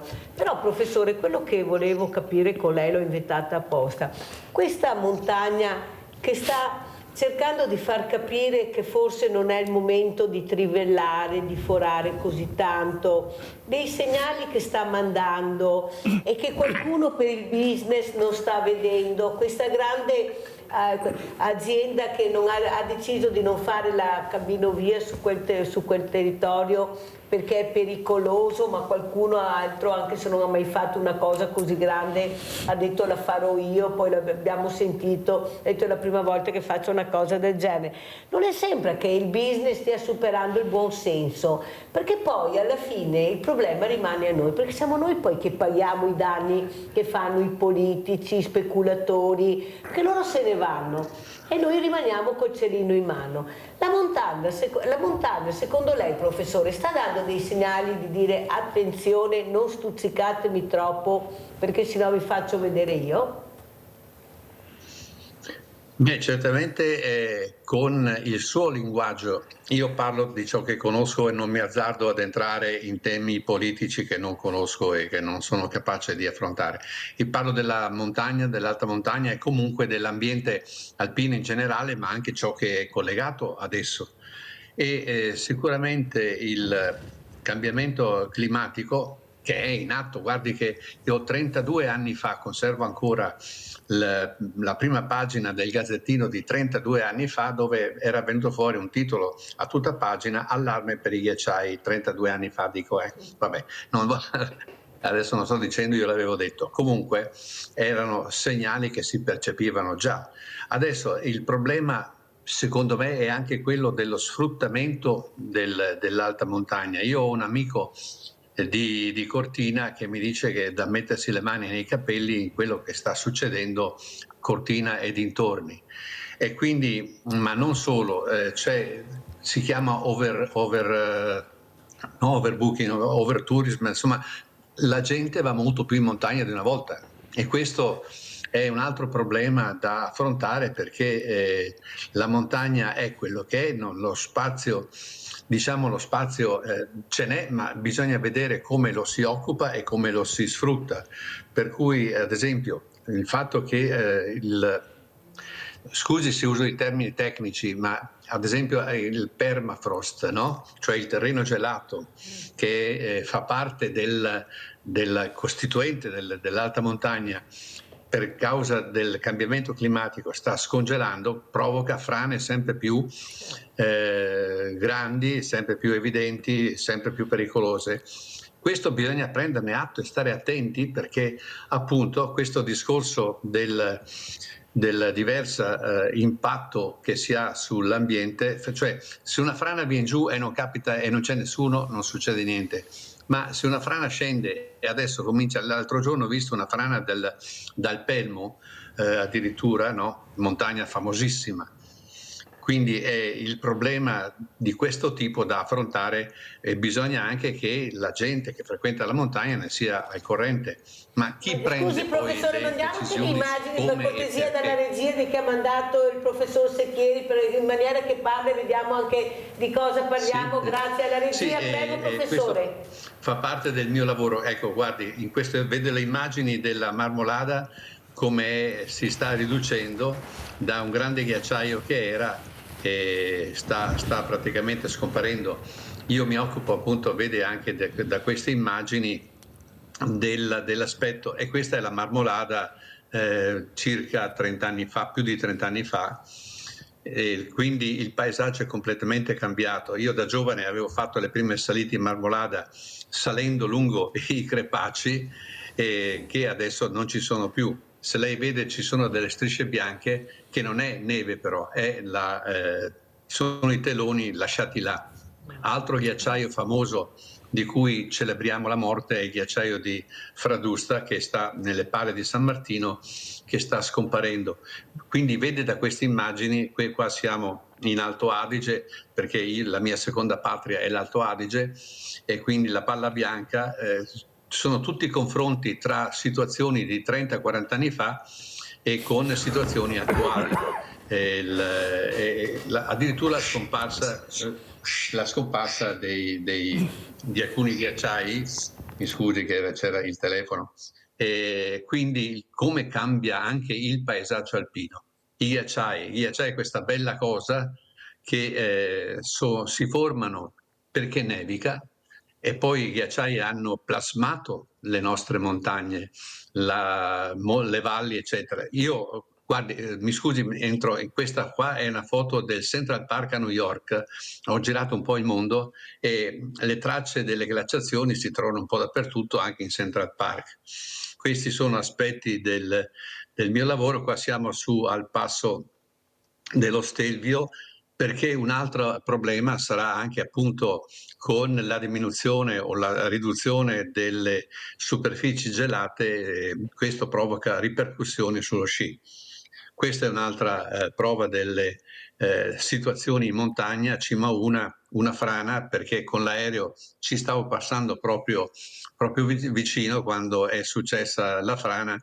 Quindi vedete come il paesaggio dell'alta montagna sta cambiando, e quando parliamo dell'alta montagna non dimentichiamoci però della pianura, perché i fiumi arrivano fino al mare e percorrono la pianura, quindi quando ci sarà meno neve in montagna, meno acqua, anche i fiumi avranno minore portate, e quindi con problemi che già comunque si stanno riscontrando nell'agricoltura. Quindi non si tratta solo dell'aumento delle temperature, ma delle conseguenze delle queste variazioni meteorologiche anche. Bisogna sapere la differenza fra meteorologia e climatologia, per cui le piogge magari sono più concentrate, sono meno diffuse. Insomma, c'è una problematica che si sta evolvendo e di cui bisogna assolutamente prenderne atto. Guardi, professore, lo dico io, non lo dice di sicuro lei, ma io dico quello che penso e quello che sento e che mi dicono le persone che incontro. Forse la politica non ha capito che abbiamo dei grandi professionisti, delle persone per bene, che hanno studiato, che saprebbero anche come gestire la situazione, però questi non li vediamo mai nelle poltrone giuste. Ecco, questa è una vergogna, perché non sono loro proprietari di questo territorio, loro sono di passaggio. Il problema è che fanno dei disastri incredibili, spendono i soldi pubblici su opere che a noi veramente stridono, ma stridono in maniera incredibile, ma se ne fregano, perché loro possono fare quello che vogliono con i soldi nostri, tanto chi è che li ferma? Vorrei vedere se fossero i soldi loro, se li spenderebbero in questa maniera, ma neanche un centesimo non spenderebbero dello spreco che stanno facendo, nel poco rispetto di questa natura meravigliosa che avevamo la fortuna di avere. Io non so cosa rimarrà alle nuove generazioni. Poi veramente, Diana, cosa dici tu? Ecco, la montagna di una volta, il rispetto, queste persone che se ne fregano anche degli animali, oltre che bisogna che vada a sentire il barrito del capriolo, tutti su sabato e domenica. Avete sentito, andava a Muschio con infradito, con scarpe da ginnastica, e cascai tutti. Ma io non so, ma si pensano di essere dei Superman. A me non capita, sono il più bravo, il più furbo di tutti. Cosa vuoi dire, Diana, dopo aver sentito il professor Secchieri? Il professore dice bene, è tutta un'altra cosa adesso, cioè, è come camminare a casa, vanno e cadono. E succedono tutte queste disgrazie, purtroppo. Ma anche a gente esperta, perché come appunto arriva la valanga e il cambiamento climatico. Gianni, cosa dice? Perché il professore è stato molto chiaro, il professor Secchieri. Attenzione, perché il rispetto della montagna dovrebbe essere sacro. Il cambiamento climatico sta mandando dei segnali terribili. La neve con l'elicottero rimanda, pensatino che manda la neve con l'elicottero. Giustamente il professore ha detto che che ne risente che i nostri fiumi, mica ho fortuna di abitare sul Sil, e la gode dell'acqua della neve praticamente, la neve che va sul Piave, il Piave che arriva sul Sil, però si vede il cambiamento, cioè a piena, quando magari c'è tanta piova che non c'entra niente con quello che può essere a scioglimento della neve. Cosa vuoi tu? Non si piglia anche i nostri fossi, a parte che non si i fossi perché i tombai, però una volta mi ricordo che andavamo a slitarsi sui fossetti, insomma, so che cosa è. Giasso, quanto alto ieri, Giasso? Era bello spessore, mi ricordo davanti a Cesa nostra, che era i fossi, te l'avevi alzata, dopo se passavamo ore a sciarla. In montagna andavamo raramente con il litin, un po' di neve che era, magari c'è una pianura. Cioè, non si sognavamo neanche di andare a altre montagne o altre robe, funivie non esisteva, cioè, per carità, adesso il progresso che ha portato qua, giustamente, forse ingiustamente, per il business, per quello che sarà, però purtroppo se divertiamo che una volta non serviva, insomma, a fare tante strutture. Comunque, se adesso che c'è sto Milano-Cortina, che non so, adesso cosa che porti, cosa che non porta, senz'altro che sarà un giro di soldi perché una roba del genere saremo a vedere, non so cosa dire. 15 giorni, miliardi spesi, 15 giorni, poi vedremo il dopo, il futuro, chi vedrà, vedremo cosa succederà di queste opere faraoniche, di questa viabilità che cambierà completamente, le infrastrutture che finiranno nel 2030, mi sembra, se riusciranno a finire in Italia, perché i tempi delle infrastrutture non li sapremo mai, l'inizio e neanche la fine. Professore, ma secondo lei c'è la volontà in parte, diciamo, e forse anche di capire che bisogna agire e non più parlare, perché non è che hai tanto tempo per rimediare? C'è la possibilità ancora di intervenire? Secondo lei, professor Secchieri? Mi scusi, l'ultima frase non l'ho capita. Comunque, se si può ancora intervenire, se siamo in tempo di intervenire. Allora, dipende che cosa si vuol fare, cioè che interventi si vogliono fare. Dal mio punto di vista, intanto una delle prime cose sarebbe quello di mettere in evidenza le problematiche dell'eccessivo afflusso e sfruttamento della montagna, perché non è solamente l'afflusso della gente, ma anche lo sfruttamento. Tutte queste impianti di risalita chiaramente sono un impatto molto pesante per la montagna, ma si stanno trasformando. Io prendo ad esempio, frequento fin da piccolo l'altopiano di Asiago, dove una volta si sciava, fino anche a poco tempo fa, e hanno fatto gli impianti. Adesso ho visto degli impianti, ad esempio nelle Melette, una seggiovia nuova, e mi sono chiesto, ma come, la neve c'è sempre meno e fanno questi impianti? Hanno sostituito la neve, diciamo, con le biciclette, nel senso che questa seggiovia dietro non ha più il portasci ma il portabiciclette, quindi un altro mezzo per sfruttare la montagna. È una cosa molto impattante, perché se lei guarda che cosa succede là dove si pratica l'e-bike, il mountain bike, ecco, è veramente un aspetto che determina, diciamo, delle problematiche ambientali, rovinano insomma la natura. I sentieri che una volta si percorrevano sono diventati addirittura delle autostrade per biciclette, quindi deturpano un po' la montagna dal mio punto di vista, e quindi queste sono scelte che bisogna far capire anche alla gente, nel senso che non le vedano come un divieto, ma le vedano queste scelte oculate che bisognerebbe fare come un qualche cosa di salvaguardia per noi e anche e soprattutto per i nostri figli e nipoti, perché le conseguenze saranno loro maggiormente a subirle. Meglio che leggiamo un'altra poesia, sì, Diana, ecco, andiamo più con la serenità delle poesie di Diana Guison. Sì, scusa, adesso Diana legge un'altra poesia, ma vuoi anche dire che una di queste poesie quale che fate il grande professor Emanuele Bellò, che ricordiamo perché è mancato da poco anche. È mancato da poco, un grande storico, un grande civiltà contadina, poi è stato un grande.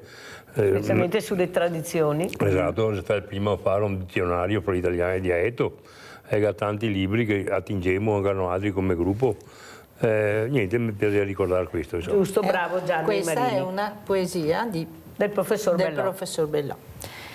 La tradizione, derivata dai Vangeli, colloca la nascita di Cristo in una grotta di pastori, ma la fantasia popolare si è sbizzarrita nell'ambientare il presepio in luoghi molto diversi. Per esempio, a Chioggia la Natività è a volte rappresentata in uno squero o cantiere per imbarcazioni. I pescatori campani posano una loro presepe in fondo al mare, mentre nella bassa trevigiana il luogo dell'evento è molto spesso un cason, la vecchia abitazione contadina dal tetto di paglia e strame, e questa, l'ultima usanza, è appunto ispirata alla poesia Nadal Trevisan, in dialetto rustico. Nadal Trevisan. Se negro il ciel e candida la terra, al tremoiar del primo panevin, che de faville illumina la sera su un pare, namare e il suo putin. Niente damaschi o querte trapuntae, né lastre che ripara il fantoin, ma coltrine de te attaconae portae da un pastorel o un pellegrin. Lu, e il trema sulla paia della gruppia, misero cuna inte un cason sbarà, e pa scaldar pian pianetto suppia, solo che un bo e un musso col soffià. Somare lui infagotta dentro il siae, ninandolo per farlo addormessar, sopare e aspetta che la neve sbae, patore il manarasso e andare a sciappar. Torno del querto e il giasso, taglia e cuse, cape che par merletti de buran, e un unico ciaretto al scuro sluse e vose bianche intona un coro pian. Sei cei che ga impissà la ciarastea, col suo splendor d'aurora boreal, e insieme ai magi annuncia la novella cantando al mondo intero Zenadal. Bellissima anche questa, il professor Bellò sapeva, bravo. Era proprio bravo su queste robe qua, bisognava farlo stare perché aveva delle idee che veniva spontaneo, secondo me, era nato per fare. Ma ipotesi, buoni, legge poesia in dialetto, Gianni? Bisogna parlarlo, Boletti. Dai. Non si fa, non si fa. No, me ne avevo detto, che dice, ma parlano già italiano che poi Samuele. Dio sì, ma con nessuno mi capisce. Cioè parlaria io anche perché mi insisto, però dopo purtroppo quando chiesi a scuola tocca parlare italiano perché che altri non aveva Dio, insomma. Diventa un problema? Sì. Ascolta Sì. Gianni, quando che andai su queste piazze bellissime, tipo Piazza dei Signori a Treviso, sto percorso che fasè, cosa sai che dice la gente? Cioè mi pare che ancora sto presepe vivente l'attira molto, è proprio la famiglia che ha voglia di vedere ste robe, non è vero che tradizione Drio Scompagnia, sai che non ti trovi più le figure che fai tradizione perché appunto questo è il problema grande, o sbaglio? Io mi dico sensi perché appunto noi essendo che queste robe si viene a vedere una volta all'anno da noi altri perché è piegole per esempio se niente dopo deve vedere correndo in macchina un gregge che migra ma ne vede il muso e ora non tanti ma 4-5 portiamo in piazza sono recinto che abbiamo sempre qualche contestazione perché mi viene a suffiare il naso scusa della volgarità perché insomma vabbè è un po' massa ma comunque sì e dopo i nostri mestieri. Dopo cerchiamo anche di variare come... Abbiamo anche immagini che abbiamo fatto l'associazione Asilea, quindi a Pastoria del Borgo Furo, non altro, manco vediamo un fiavestì, ecco qua. In tutti i mestieri. A partire la mola è un'arte che consola, moetera me pare, moeta bassomi. La cornetta! Bella che Donne di cornetta! Uga, moletin! Guarda che qua sta pieno! Adesso te do!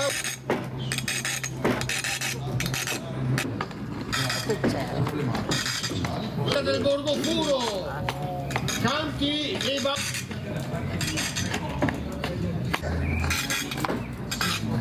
vai a calare le donne! Che belle queste immagini, gli antichi mestieri, i nostri mestieri, vero Gianni? Abbiamo cercato anche le variazioni al nostro presepio, perché abbiamo invitato anche una cantante lirica, una che suona i violini, anzi dove, dopo che c'è anche un coro alpino. E magari io sto presente. Sì, che è un po'...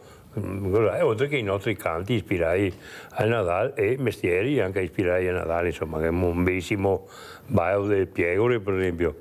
Da fare qualche video che dopo te mi porti, a parte che venire fuori come al solito i nostri giornalisti a fare riprese. Mi avevo mandato però qualcosa, probabilmente non si arrivano. Non si arrivano, perché c'è gli orari purtroppo. Sì. Allora, professor, come ci saluta professor Secchieri, prego. Di poesia. Ecco, allora parlando di presepio, volevo ricordare anche, perché io abito a Battaglia Terme con la famiglia anche, uno dei presepi certamente famosi e che ha una lunga storia alle spalle, ed è un presepio costruito sull'acqua, sul canale Battaglia, quindi è molto bello. Mi spiace non avere delle diapositive, delle fotografie qua. Comunque, se passate per Battaglia Terme, in provincia di Padova, Colle Euganei, visitate questo presepio perché è molto bello e i presepisti lavorano moltissimo per poterlo approntare, quindi sono anni sulle barche, perciò ricordano anche la tradizione dei barcari di Battaglia Terme,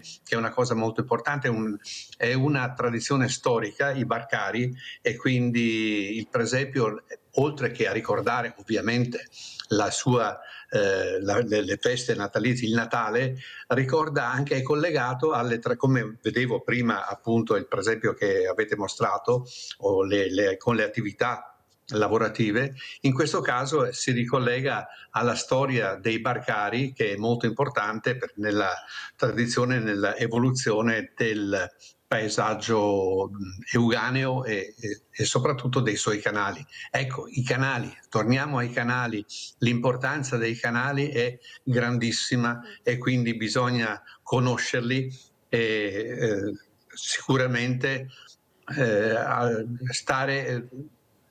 Le ripeto una cosa, c'è il problema dell'acqua, delle vasche di laminazione, costruire eccetera, no?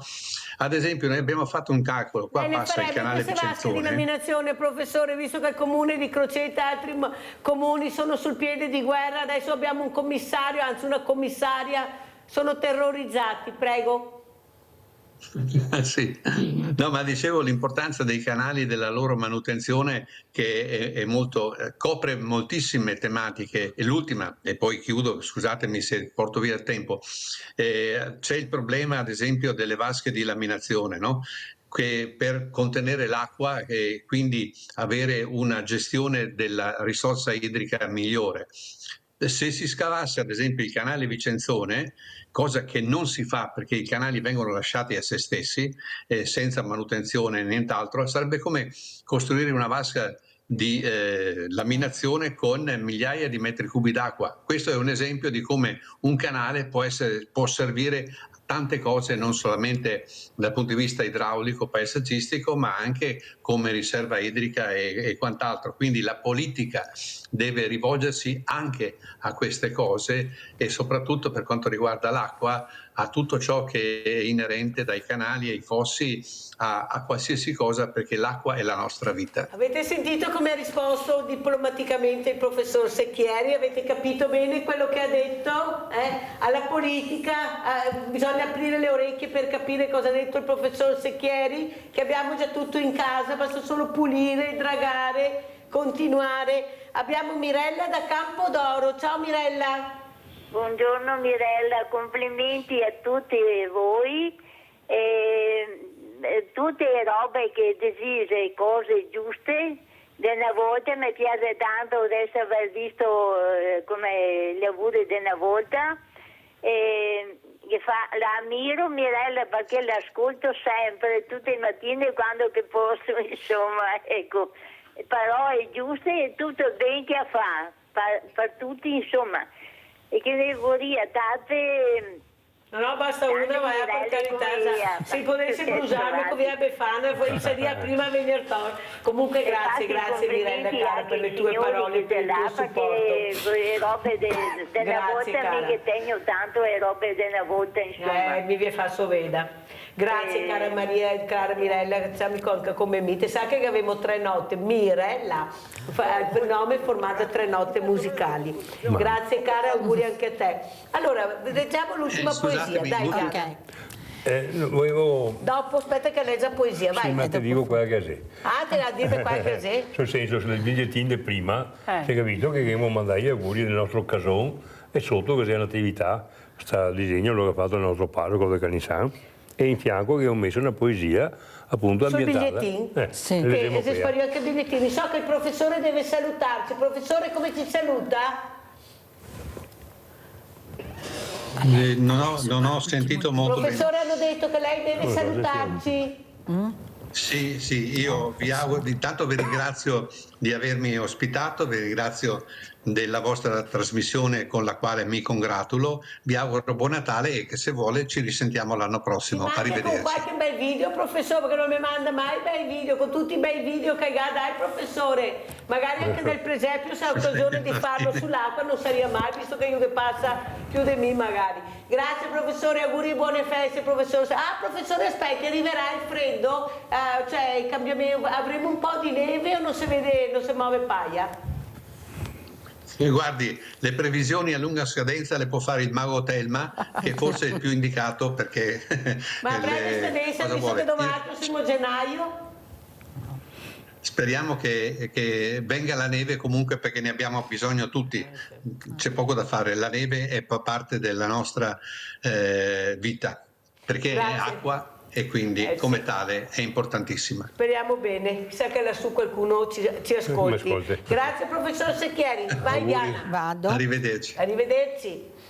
Passano gli anni, cambiano le mode, ma il Natale non perde mai la sua magia e anzi oggi più che mai ne sentiamo la necessità perché ci ricorda il vero valore della vita, proprio quando la ricchezza e il consumismo rischiano di farcelo dimenticare.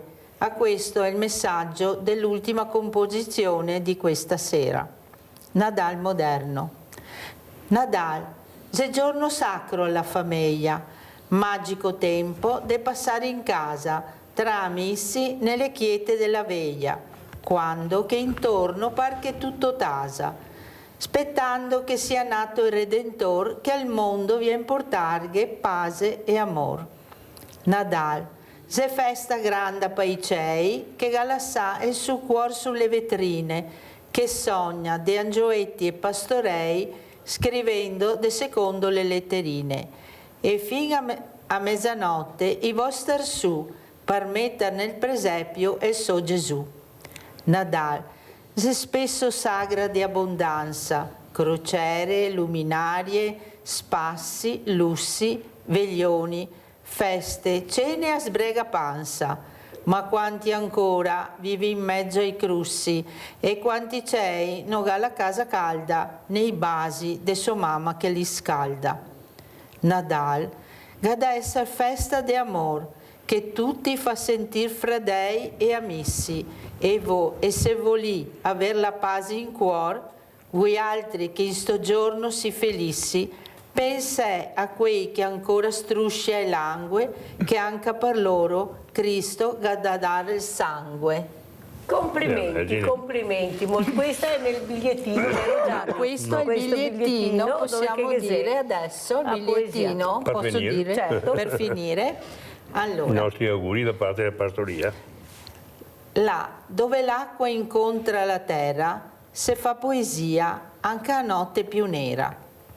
L'aria se quieta, la stella fa faro e illumina il sil che splende de ciaro. E non in paessi e grandi splendori, ma sotto un cason de pescatori.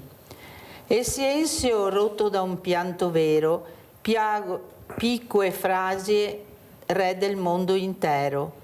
L'evento se musica per i buoni pastori e l'amore se tinse de tutti i colori. Bellissima anche questa, veramente belle queste poesie, ti fa tornare in drio nella storia, con te al liceo, magari anche a qualcuno, anche a scuola, ti insegnava qualche poesia anche in dialetto, devo dire la verità, e ti insegnava una volta. Sì. Madonna, sì, ti insegnava.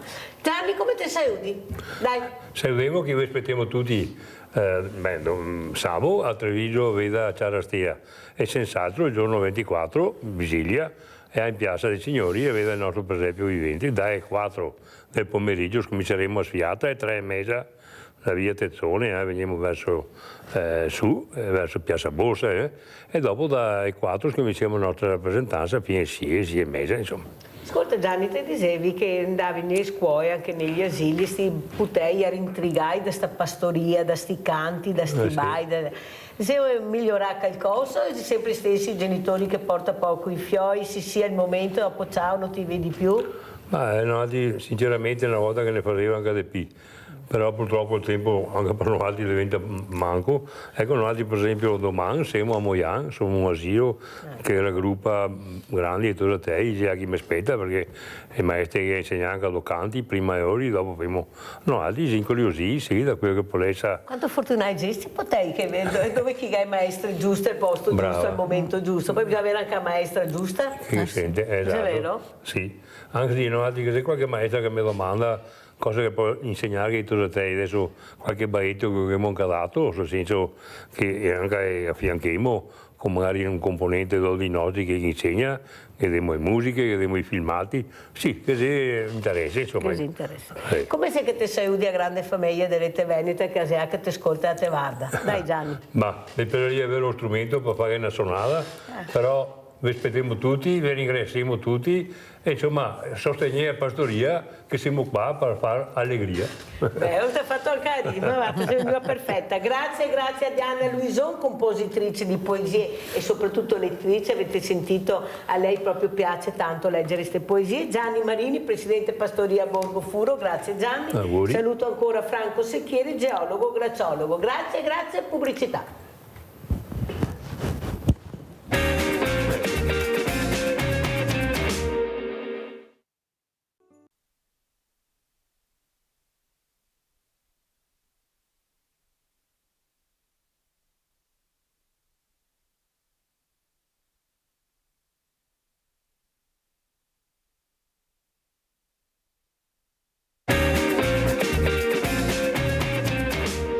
Ciao grande famiglia di Rete Veneta, siamo al Banco Solidale, è mercoledì e siamo con Michele e Roberto.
questa mattina è venuto a trovarci Paolo Barbisan, presidente Polisportiva Diversamente Agili di Marca, come li chiama Mirella. Buongiorno Paolo, tutto bene? Non sento Paolo. Paolo, apri il microfono. Paolo?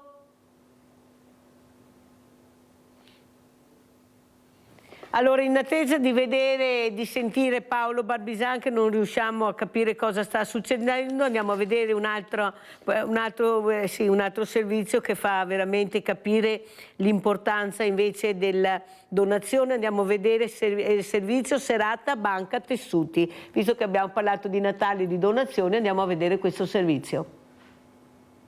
Le foto raccontano i volti, le testimonianze e la vita di chi è rinato dopo aver ricevuto un trapianto di tessuti, 12 indimenticabili occasioni per ricordarci che donare salva la vita.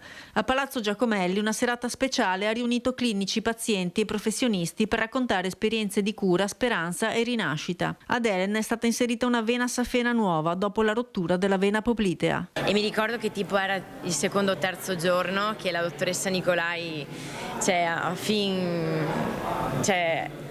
tipo come gridato, no? E fa ci siamo, una cosa del genere. Infatti c'era il flusso del sangue che andava bene, insomma. A Jacopo si sono rotte 3 vertebre cervicali mentre faceva trekking in montagna su un sentiero che è franato. La Banca del Tessuto interviene donando d'urgenza, portando d'urgenza in sala operatoria una parte di tessuto osseo che è stato utilizzato per ricostruire queste 3 vertebre che si sono rotte durante la caduta, e nel giro veramente di poche ore. Un dialogo di gratitudine e confronto dal dottor Mirko Ragazzo a tutti gli alti chirurghi che hanno operato per il rispetto totale della vita. È bellissimo ed è una fonte di orgoglio ed emozione, soprattutto vedere oggi i riceventi che hanno messo la loro faccia per raccontare le loro storie, talvolta anche molto delicate, e i chirurghi, perché i chirurghi di fatto sono le persone con cui ci interfacciamo, che credono nel nostro lavoro e che sviluppano tutte le idee che abbiamo assieme. Parliamo di trapianti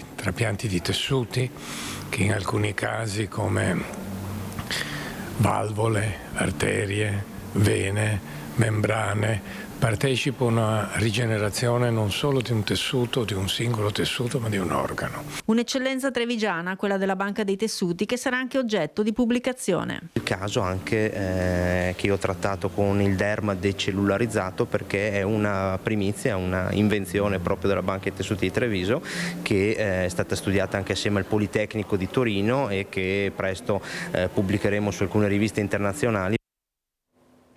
Abbiamo sentito l'importanza della donazione, adesso siamo a Natale, speriamo che qualcuno di noi riesca a capire l'importanza di quello che abbiamo visto e soprattutto il rispetto anche per il prossimo se ha bisogno. Vediamo se Paolo Barbisan si è collegato. Paolo? Io vi sento. Adesso sentiamo anche noi Paolo Barbisan, presidente Polisportiva Diversamente Agili di Marca, come li chiama Mirella. Allora, bilancio fine anno, Paolo Barbisan, com'è andato il 2025 e cosa ci vuoi raccontare? Allora, il 2025 per ora è ancora stato avaro di risultati, però abbiamo messo insieme una squadra un po' nuova e contiamo di migliorare nel tempo. La nostra attività continua, adesso siamo fermi, riprendiamo il 10 gennaio con una partita in casa contro Firenze, poi a marzo dovremo affrontare anche le coppe, dovremo andare in il sponsor continua, però andiamo avanti, insomma. Non abbiamo capito tanto perché c'è il microfono che va e viene, purtroppo però qualcosa abbiamo capito. Io ti ho invitato, Paolo, per capire anche l'importanza dello sport, soprattutto dopo questi fatti incresciosi di questi ragazzini, di questi ragazzi che si permettono di fare di tutto e di più, stanno tenendo in ostaggio sindaci, forze dell'ordine, famiglie. Ecco, forse a mandarli da voi a far vedere l'importanza, veramente la fortuna di avere un corpo sano, perfetto, e la voglia di vivere, la voglia di lottare. Ecco, cosa diresti a questi ragazzi? Perché non sono poi tantissimi, certo che hanno preso una visibilità che veramente io non riesco a capire, ecco, se qualcuno si decide a fermarli o se continuiamo a vedere questi cattivi esempi, di vedere invece gli esempi come Paolo Barbisan e tutta la squadra. Prego Paolo. Sì, sicuramente la visibilità che hanno non è una buona cosa. È anche vero che facciano atti e non si sappiano, non è bene neanche quello, però sicuramente partecipassero di più alla vita attiva, nel senso partecipare anche come tifosi e vedere l'attività nostra, magari capirebbero che ci sono cose più importanti che andare in giro a fare malani, ubriacarsi, drogarsi, fare cose che di sicuro non servono e che nel futuro poi sicuramente rimarranno come fatti negativi nella loro vita. E noi siamo sempre disponibili anche ad accettarli, a vedere le nostre gare, anche gli allenamenti volendo, perché così capiscono che persone che magari hanno problematiche anche fisiche, però impegnandosi trovano obiettivi per la vita e sicuramente migliorano tutto quanto in generale, anche il loro benessere. Senti Presidente, vi hanno mai chiesto di fare la messa in prova con questi ragazzi? Accetteresti di farla se la proponessero? Allora, diciamo che la nostra è un'attività un po' particolare, però negli allenamenti potrebbero essere inseriti anche delle persone normodotate, perché già nella Serie B è prevista. Se ci fosse anche una persona o due che vuole aggiungersi agli allenamenti, che ha qualche voglia, che magari che anche gli piace lo sport, non è detto che potrebbe essere fattibile. Abbiamo delle carrozzine in più. Ecco, bravo, hai fatto bene a dirlo Presidente. Ecco, abbiamo anche delle carrozzine in più, che così capirete meglio cosa vuol dire, ecco, lavorare, studiare, vivere in carrozzina. Un'altra cosa importante che volevo capire è quanto anche questa Milano-Cortina, queste Olimpiadi vi coinvolgono, andrete, parteciperete anche per vedere, per fare, come la vedi questa Milano-Cortina del mondo dei diversamente agili? Prego. Sicuramente sarà un bel biglietto da visita e un motivo perché le varie discipline per atleti con disabilità siano messe in mostra. Noi personalmente non saremo coinvolti perché facciamo una disciplina che è per le Olimpiadi estive, quindi quelle classiche, però di sicuro sarà un bel modo perché tanti atleti, anche veneti, saranno sicuramente protagonisti e la visibilità è una cosa che ci serve sempre, è migliorata tantissimo negli ultimi anni, ma sicuramente questa sarà un'occasione in più per vedere gli sportivi anche disabili. Senti Presidente, quanto difficile ma importante è tenere in piedi una polisportiva nel 2025, prossimo 2026, ecco, perché non è così semplice come si pensi e soprattutto gli aiuti, i contributi che ricevete delle volte fanno riflettere. Ecco, prima ha chiamato una persona su dicendo... questo ci sarebbe proprio da fare una riflessione, volevo dirti perché che prima ha chiamato una persona dicendo che ha visto le liquidazioni dei consiglieri regionali che non siederanno più su questi scranni e veramente è rimasta di stucco. Si parla di 30, 40, 70 mila euro per 5 anni di mandato. Ecco, cosa vuoi dire? Com'è la situazione dal vostro osservatorio? Prego Presidente. Allora, la Regione Veneto stanzia per tutte le discipline di tutti gli sport disabili 200.000 euro, che se facciamo un raffronto su tutte le società sportive del Veneto sono veramente una sciocchezza. Per dire, la nostra società per il 2025 riceverà 5.000 euro. Facciamo un esempio, 200.000 euro su tutto il Veneto. Il Friuli Venezia Giulia, che ha un quarto delle nostre società, forse anche meno, ha già stanziato 410.000 euro, quindi più del doppio, con un'infinità di società in meno. Per non parlare poi, se facciamo confronti con la Sardegna, statuto speciale, i finanziamenti coprono per intero le loro spese. Noi invece siamo costretti a rivolgersi a società private, a sponsor, a benefattori, perché se no l'attività non sarebbe possibile. Adesso anche c'è il nuovo Presidente, ecco, cosa chiederesti a questo Presidente? Ci saranno anche delle figure diverse da quello che c'era prima. Prego Presidente. Sì, bisognerà sicuramente che tengano in considerazione questo fatto che i fondi sono pochi. Tra l'altro abbiamo anche la fortuna di avere un assessore allo sport che è nostra conterranea, perché la sindaca Paola Roma sarà lei a seguire il sociale e lo sport. Speriamo abbia una sensibilità proprio anche per questo nostro settore, perché 200.000 euro sono veramente pochi per tutte le società, che sono tantissime. Eravate poco ascoltati prima, Presidente? Ma diciamo che ormai era un po' una consuetudine stanziare questi soldi e poi dividerli in base alle attività, però se dividi per questa attività questi fondi sono comunque pochi. Un'altra cosa, Presidente, prima si parlava di famiglie, di genitori, io vi ho visto all'opera, ho visto anche i genitori di questi ragazzi, devo dire la verità che ho sempre visto dei bravissimi genitori, delle bellissime famiglie. Ecco, a questi genitori che non riescono a capire invece l'importanza di far capire ai loro figli che non deve girare in quella maniera. Parliamo a quelli non bravi, perché quelli bravi li abbiamo già. Ecco, che genitori vedete voi? Che famiglie ci sono che accompagnano questi ragazzi anche nei percorsi importanti, percorsi anche sportivi? Prego. Nel nostro caso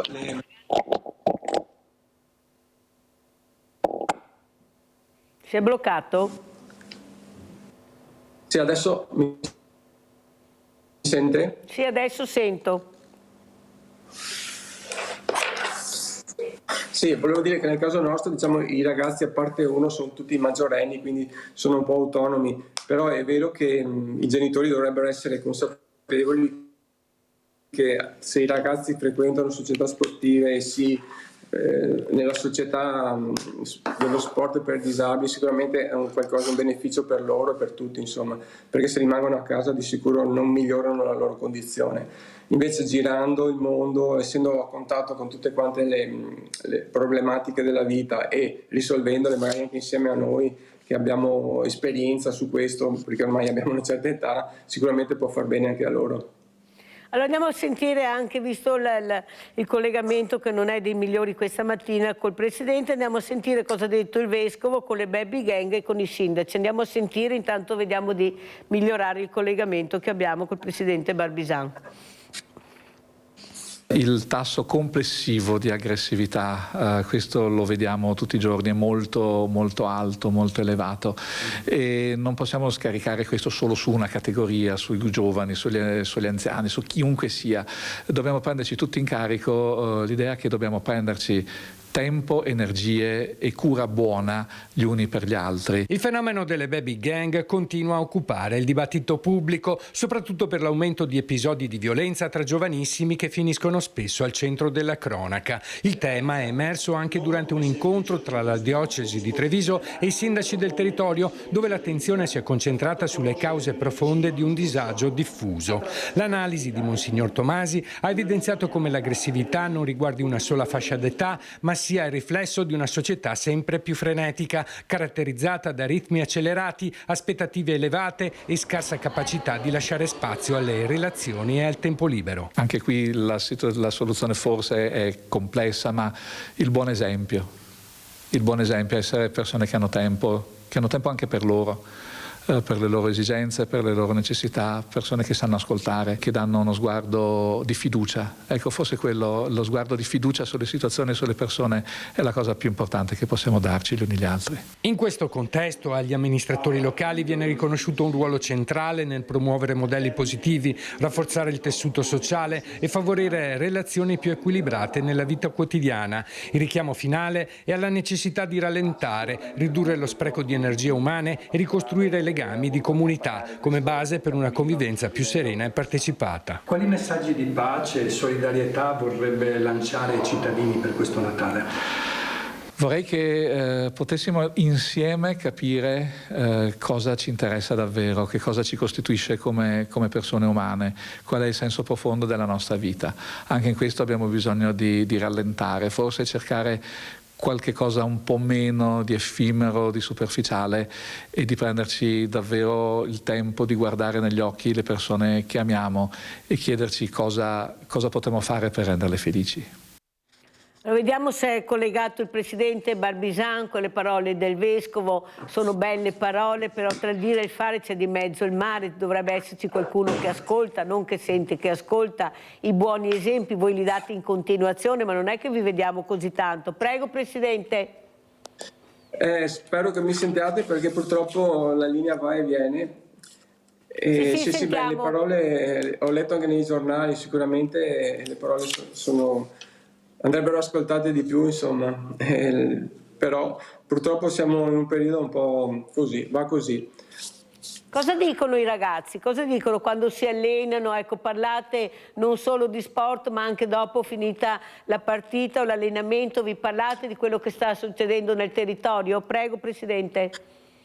Beh, diciamo che non è tra gli argomenti che si affrontano, anche perché, non so, sarà che abbiamo la fortuna che i nostri ragazzi le considero brave persone, perché anche il più piccolo, che ha 17 anni, va a scuola, però gli interessa la scuola, e poi lo sport, non ha tante cose per la testa strane. Secondo me il fatto che non abbiano interessi oltre alla scuola, se secondo me le persone, se non hanno interessi, poi alla fine frequentano brutte compagnie, per passare il tempo fanno danni piuttosto che cose utili. Io delle volte ascolto dei nonni che dicono, presidente, mio nipote poveretto studia, ecco, non ce la fa poi a fare sport, oppure anche i ragazzi dicono studio troppo, non riesco a allenarmi, a fare. Io non ci credo a sta roba qua, per me non hanno voglia di farlo, oppure è proprio così, studio e allenamento impegnano troppo? Nella vita bisogna sapersi organizzare, se uno ha voglia di fare una cosa trova sempre il tempo, basta pianificare, e secondo me si perde troppo tempo nei social, che quelli servono fino a un certo punto. Il tempo che dedicano nei social sicuramente, se lo sfruttano per lo studio, rimane il tempo anche per lo sport. E la famiglia quanto è importante? Anche una famiglia che supporti anche questo ragazzo, che gli faccia capire l'importanza di queste discipline sportive, presidente? E poi i costi, perché bisogna capire anche i costi che ci sono, o sbaglio? Allora, sicuramente la famiglia è importante. Per i costi dobbiamo dire una cosa: la nostra società non ha mai fatto pesare ai ragazzi i costi, perché siamo sempre stati noi a coprire le spese anche per i trasporti o per farli venire ad allenarsi, quindi su questo non è il problema costi sicuramente, almeno nel nostro caso. E per Natale, ecco, come organizzerete queste festività? Vi ritroverete? Ci sono queste famose cene di auguri? Come farete voi? Beh, noi siamo un po', diciamo, di quelli che spendono poco, nel senso che faremo l'ultimo allenamento martedì prossimo, probabilmente mangeremo il panettone insieme come ultimo allenamento prima di Natale, e ci faremo gli auguri. Non abbiamo in programma grosse manifestazioni su questo, e poi ci riprendiamo subito dopo le feste, perché abbiamo subito una partita il 10 gennaio subito importante contro Firenze. A gennaio, perciò avrete il tempo anche per allenarvi. Ma questi allenamenti sono così faticosi, però se c'è la passione si supera tutto, presidente? Gli allenamenti sono belli intensi, sono 2 ore e mezza, però faticano. Io mi limito a guardarli ormai perché ho una certa età, però si vede che si impegnano, ma fisicamente impegnano, e poi naturalmente per ogni tipo di handicap c'è l'esercizio specifico, non fanno tutti al 100% la stessa cosa, però ognuno mette il 100% di quello che può dare in base alla sua disabilità. Ed è molto importante anche questo, anche per i messaggi veramente che daremo. Ecco, io manderò anche un invito, Presidente, perché ci sarà un bellissimo musical il 5 di gennaio a Conegliano, dove, se avrete piacere di partecipare, ecco, è un musical sul testo e le parole di Papa Francesco, una compagnia teatrale bellissima, perciò vi manderò l'invito se avrete voglia di partecipare, perché sarà anche un messaggio veramente di questi giovani che stanno cercando di far capire ad altri giovani che forse il mondo può girare in maniera diversa, e soprattutto anche con queste discipline, con questa arte che può essere la danza, il teatro. Quanto importante è avere un impegno e un obiettivo, Presidente?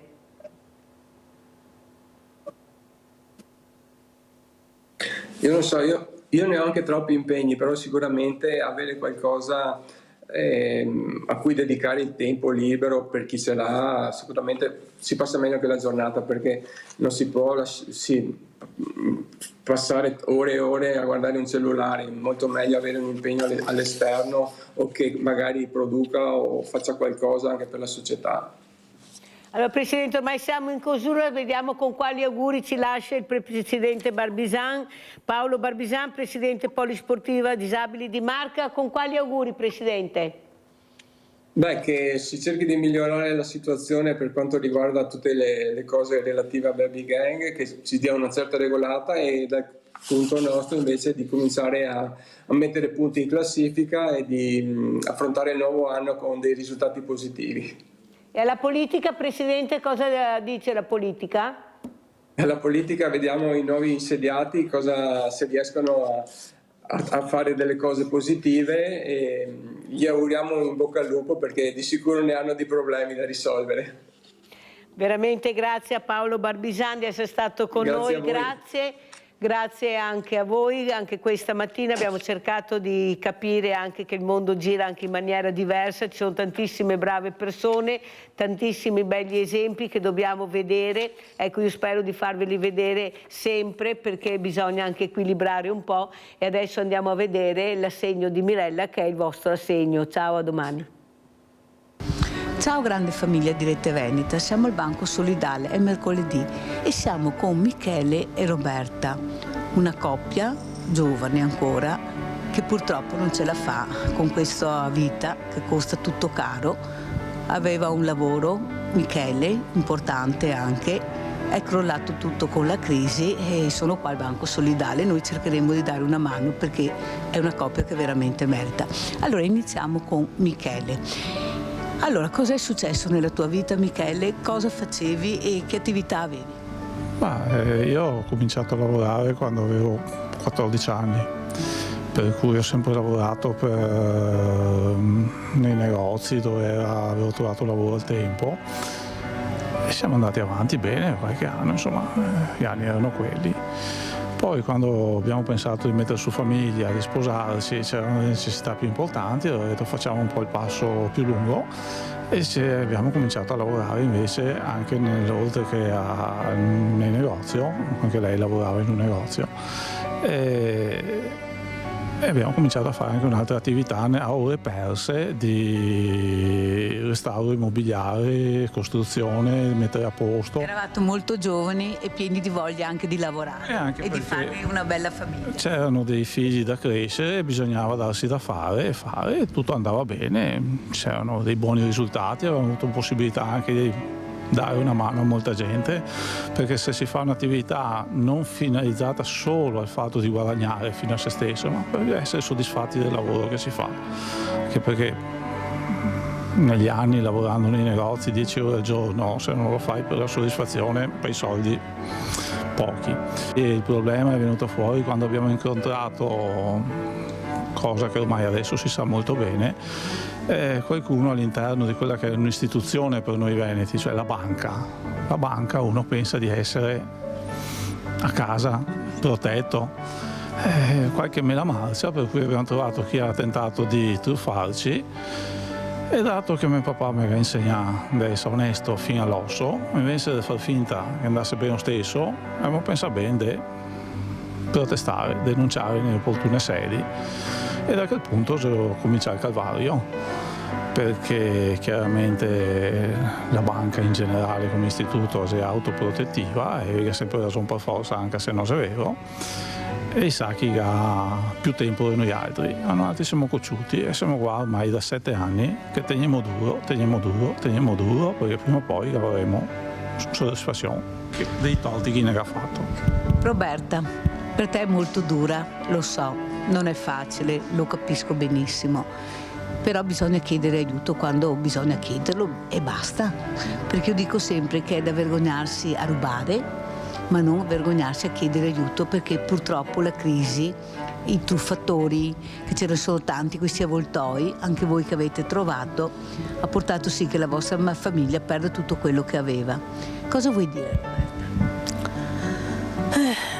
Voglio dire solo che gli auguro tanto bene, perché ho imparato nella vita che comunque anche a chi ti fa dispetti è meglio augurargli il bene. Mi è crollato il mondo addosso, è stato proprio brutto, però di bello questa cosa ha che ho conosciuto delle persone invece che senza nessuna né parentela né amicizia, niente di tutto questo ci ha dato una mano, come te, come anche altre persone che abbiamo incontrato nella nostra vicissitudini, sono state molto più caritatevoli e sensibili, più che no parenti, amici che erano a vita che frequentavamo e che ci hanno voltato bellamente le spalle. Cosa vuol dire per te arrivare a un banco solidale,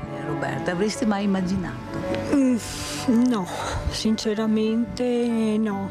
Abbiamo cominciato con i mercatini e va bene, insomma, lo facevamo anche per una voglia di curiosare. Però arrivare a questi livelli è ancora molto più che fa male, perché dico accidenti, non posso neanche comprargli una maglia a mio figlio. Chiedere un aiuto e sentirsi dire vai da qualcun altro, non te lo saresti mai aspettato. Allora, quello che non ti aspetti oggi invece, guarda, è l'assegno, perché tutte queste lacrime che scorrono su sto volto, sto tremore che hai, guarda, questo è l'assegno della grande famiglia di Rete Veneta, che dà a questa coppia bellissima. Io sono sicura che ce la farete. Basta un attimo, come dice Michele, saper aspettare, Roberta. Saper aspettare e aver fiducia in questo uomo, nei tuoi figli, nella famiglia che tu hai creato, con tanti sforzi, con tanti sacrifici. Bisogna che tu tenga dura e non pensare mai più, neanche minimamente, di fare quelle cose che diventano un assurdo. Quello non credo che arriverei mai più a fare quel tipo di gesto. Che appunto, come dicevo prima, abbiamo incontrato nella nostra storia anche delle persone molto più umane di quello che mi aspettassi, perché avere un gesto del genere senza aver fatto niente di particolare. Sai cosa si chiama questo? Solidarietà. È una parola magica, tanti la abusano, ma esiste ancora ed è la vera solidarietà, quella che non chiede niente ma aiuta il prossimo che è in difficoltà. Allora io vi ringrazio, adesso voglio però che dia un bel bacio a sto uomo. Sì, un bel abbraccio, un bel sì, ecco, così mi piace. Ecco, lasciamo allora questa coppia, lasciamo che Roberta si rilassi un pochino, perché per lei oggi è stata veramente dura, però ha avuto il coraggio di affrontare anche questo per la sua famiglia. Grazie Roberta, vieni qua che ti do un bel abbraccio, Asa.